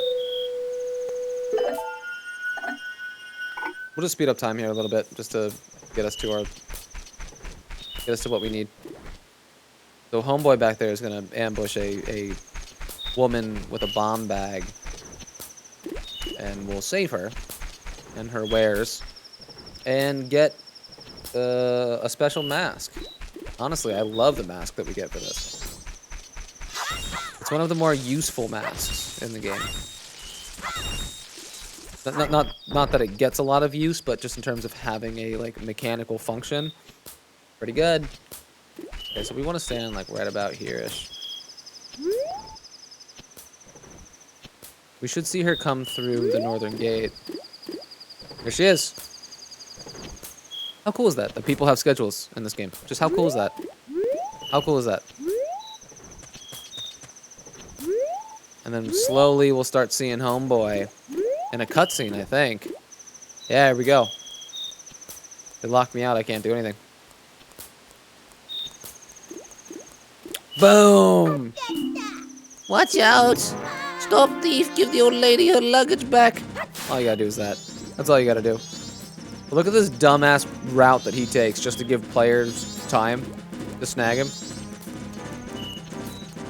I wish you could keep it. Like, look at this insanity. Look at that insanity. There he goes. You saved your shit, baby. Fade to black. Thank you. Since you didn't make off with him, I can finally stock bomb bags at our shop. Maybe you'll put them out tomorrow. Yes, I must thank you. It's a dangerous mask, but maybe you could use it to throw your own festival fireworks show. Bomb mask, blast mask, baby. Well, thanks for helping me. Take care. Hell yeah, dude. Awesome. Whoops. Check it out. But the cool thing about it is, of course, that we explode. How cool is that? It does take half a heart, but you can just hold your shield up when you do it. There's a pretty mighty cooldown on it. Good half a minute or something like that. But basically, it comes into play. Oh, that was quicker than I thought. Basically, it comes into play anytime you don't have bombs. And in a game where you lose your resources upon resetting the time cycle every time, it's pretty useful. If like things that are bombable are blocking away or something. What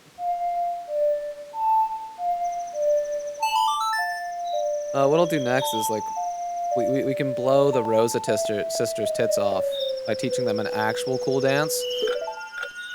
But to do so, we have to meet their dead master and heal his ailing soul.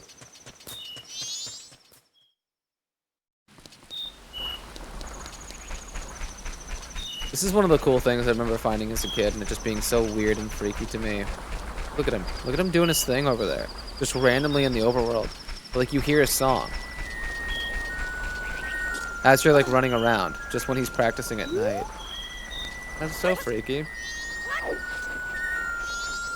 Look at him, dude. He's just out here living his best life. Oh, I am no longer part of the living, my sadness to the moon.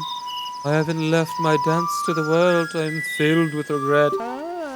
I am disappointed, oh moon, I have died. Oh, I planned to bring the world together and stir it into a giant melting pot with my dance. If only I had taught my new dance to someone. The spirit dancer Camaro was added to your notebook. Bro, have I got the shit for you?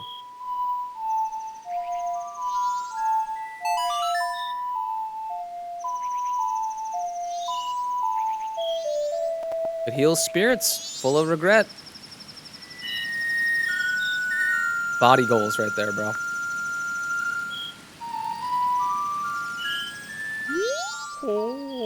Oh, spread my dance across the world. Train its followers. I have taught it to you. Now make it into a popular dance craze. It's one of the freakier masks. Use it to teach his dance to the world so his moves can become as popular as he had hoped they would be. I am counting on you. I am counting on you. That's so cute. We became the dancer's successor. This game is on one, man. This game is fucking on one. In the best kind of ways.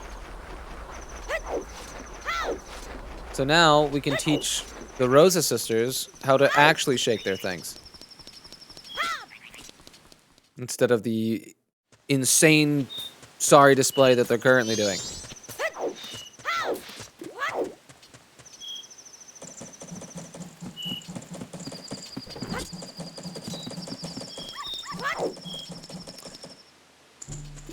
Yo.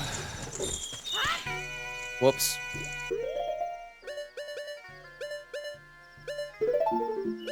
Who's slowly populating the list, yo. But this is like the only usage of this mask in this game. Sup?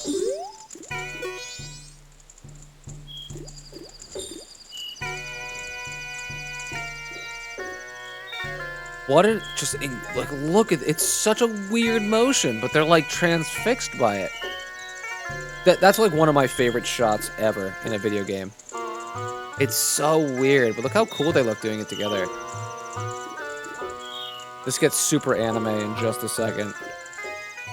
Dude, like he's watching, he's transfixed, he's turned on, he doesn't know what to do with these feelings. Like look at this shit, dude.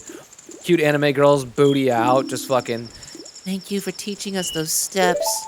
You are our master. It's a little weird. It's a little weird. Dude, like everyone just can't stand still. They all gotta be bouncing.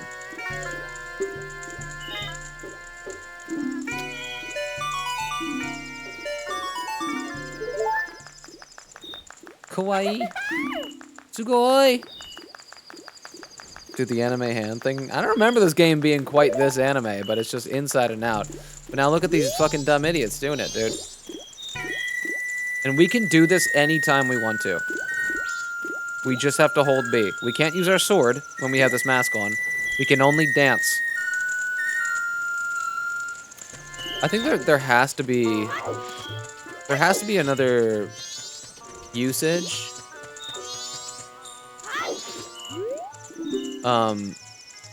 There has to be another usage for that mask. I just can't think of what it is. You know, it gets you that one heart piece.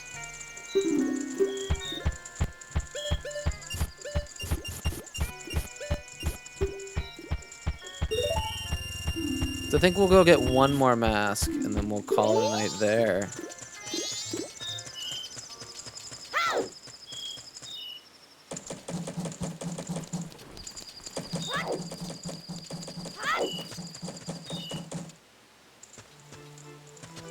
There's that familiar melody line.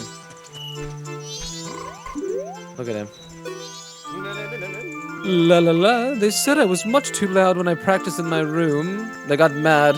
Now I'm sad. I'll just think about the past to keep my mind off the bad. Yes, I'll do that. Dear guest, long ago, I was in an animal troupe with dogs and donkeys and such. Why could a man join? It's 'cause a man is an animal too, my boy. They were all great.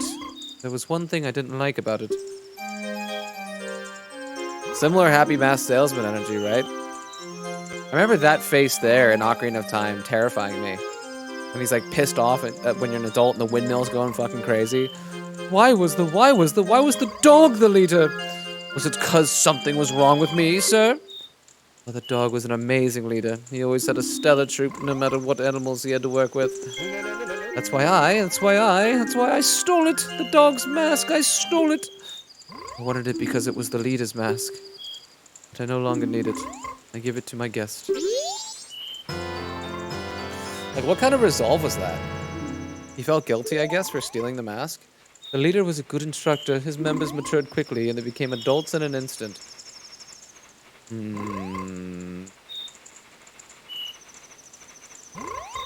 What's like the world building and lore implications of that? Because we can use this mask to get us maybe the most helpful mask in the game. That's the purpose that this mask serves.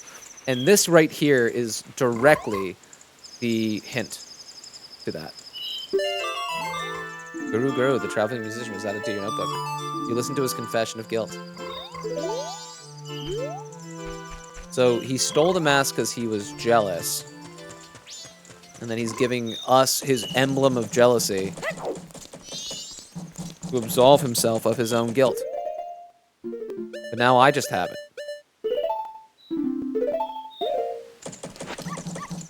Check this shit out. You thought dancing was cool.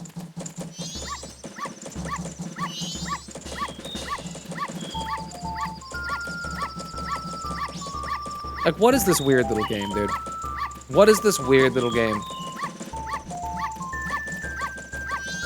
It's magic to me. It's magic to me. Thanks for listening, little doggy.